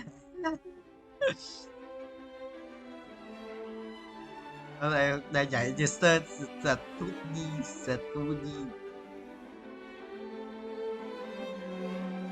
Bạn có đi nhưng vẫn thích MC Play được chưa? Mình chỉ linh luôn đi chứ. I try à? Có remake không? Có rotate không? Có rotate không Vũ? Rotate không vậy?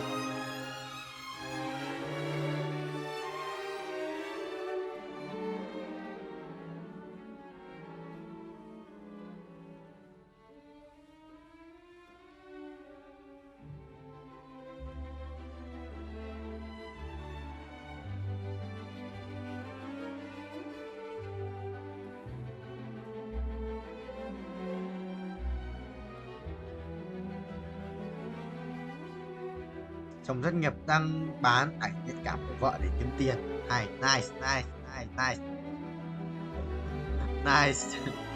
Ôi, không được rồi.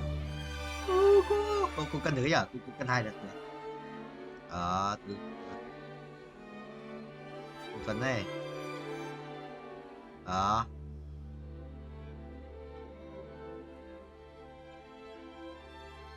Cả tài.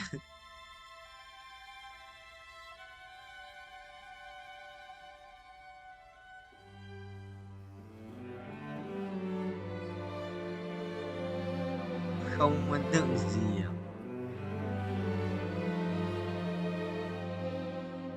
à? Toxic. Được cái Toxic. Toxic điên. Toxic điên. Quỷ Toxic như Vũ.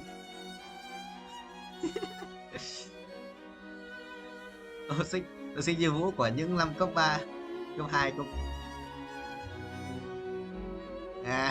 không Toxic đâu à? Mày thích chơi game vui vẻ à? Mày thích chơi game vui vẻ không? Cường Toxic em. Cường Toxic. Rồi, quỷ hơn Quang ạ. Giờ biết anh ở với Cường mà. Rồi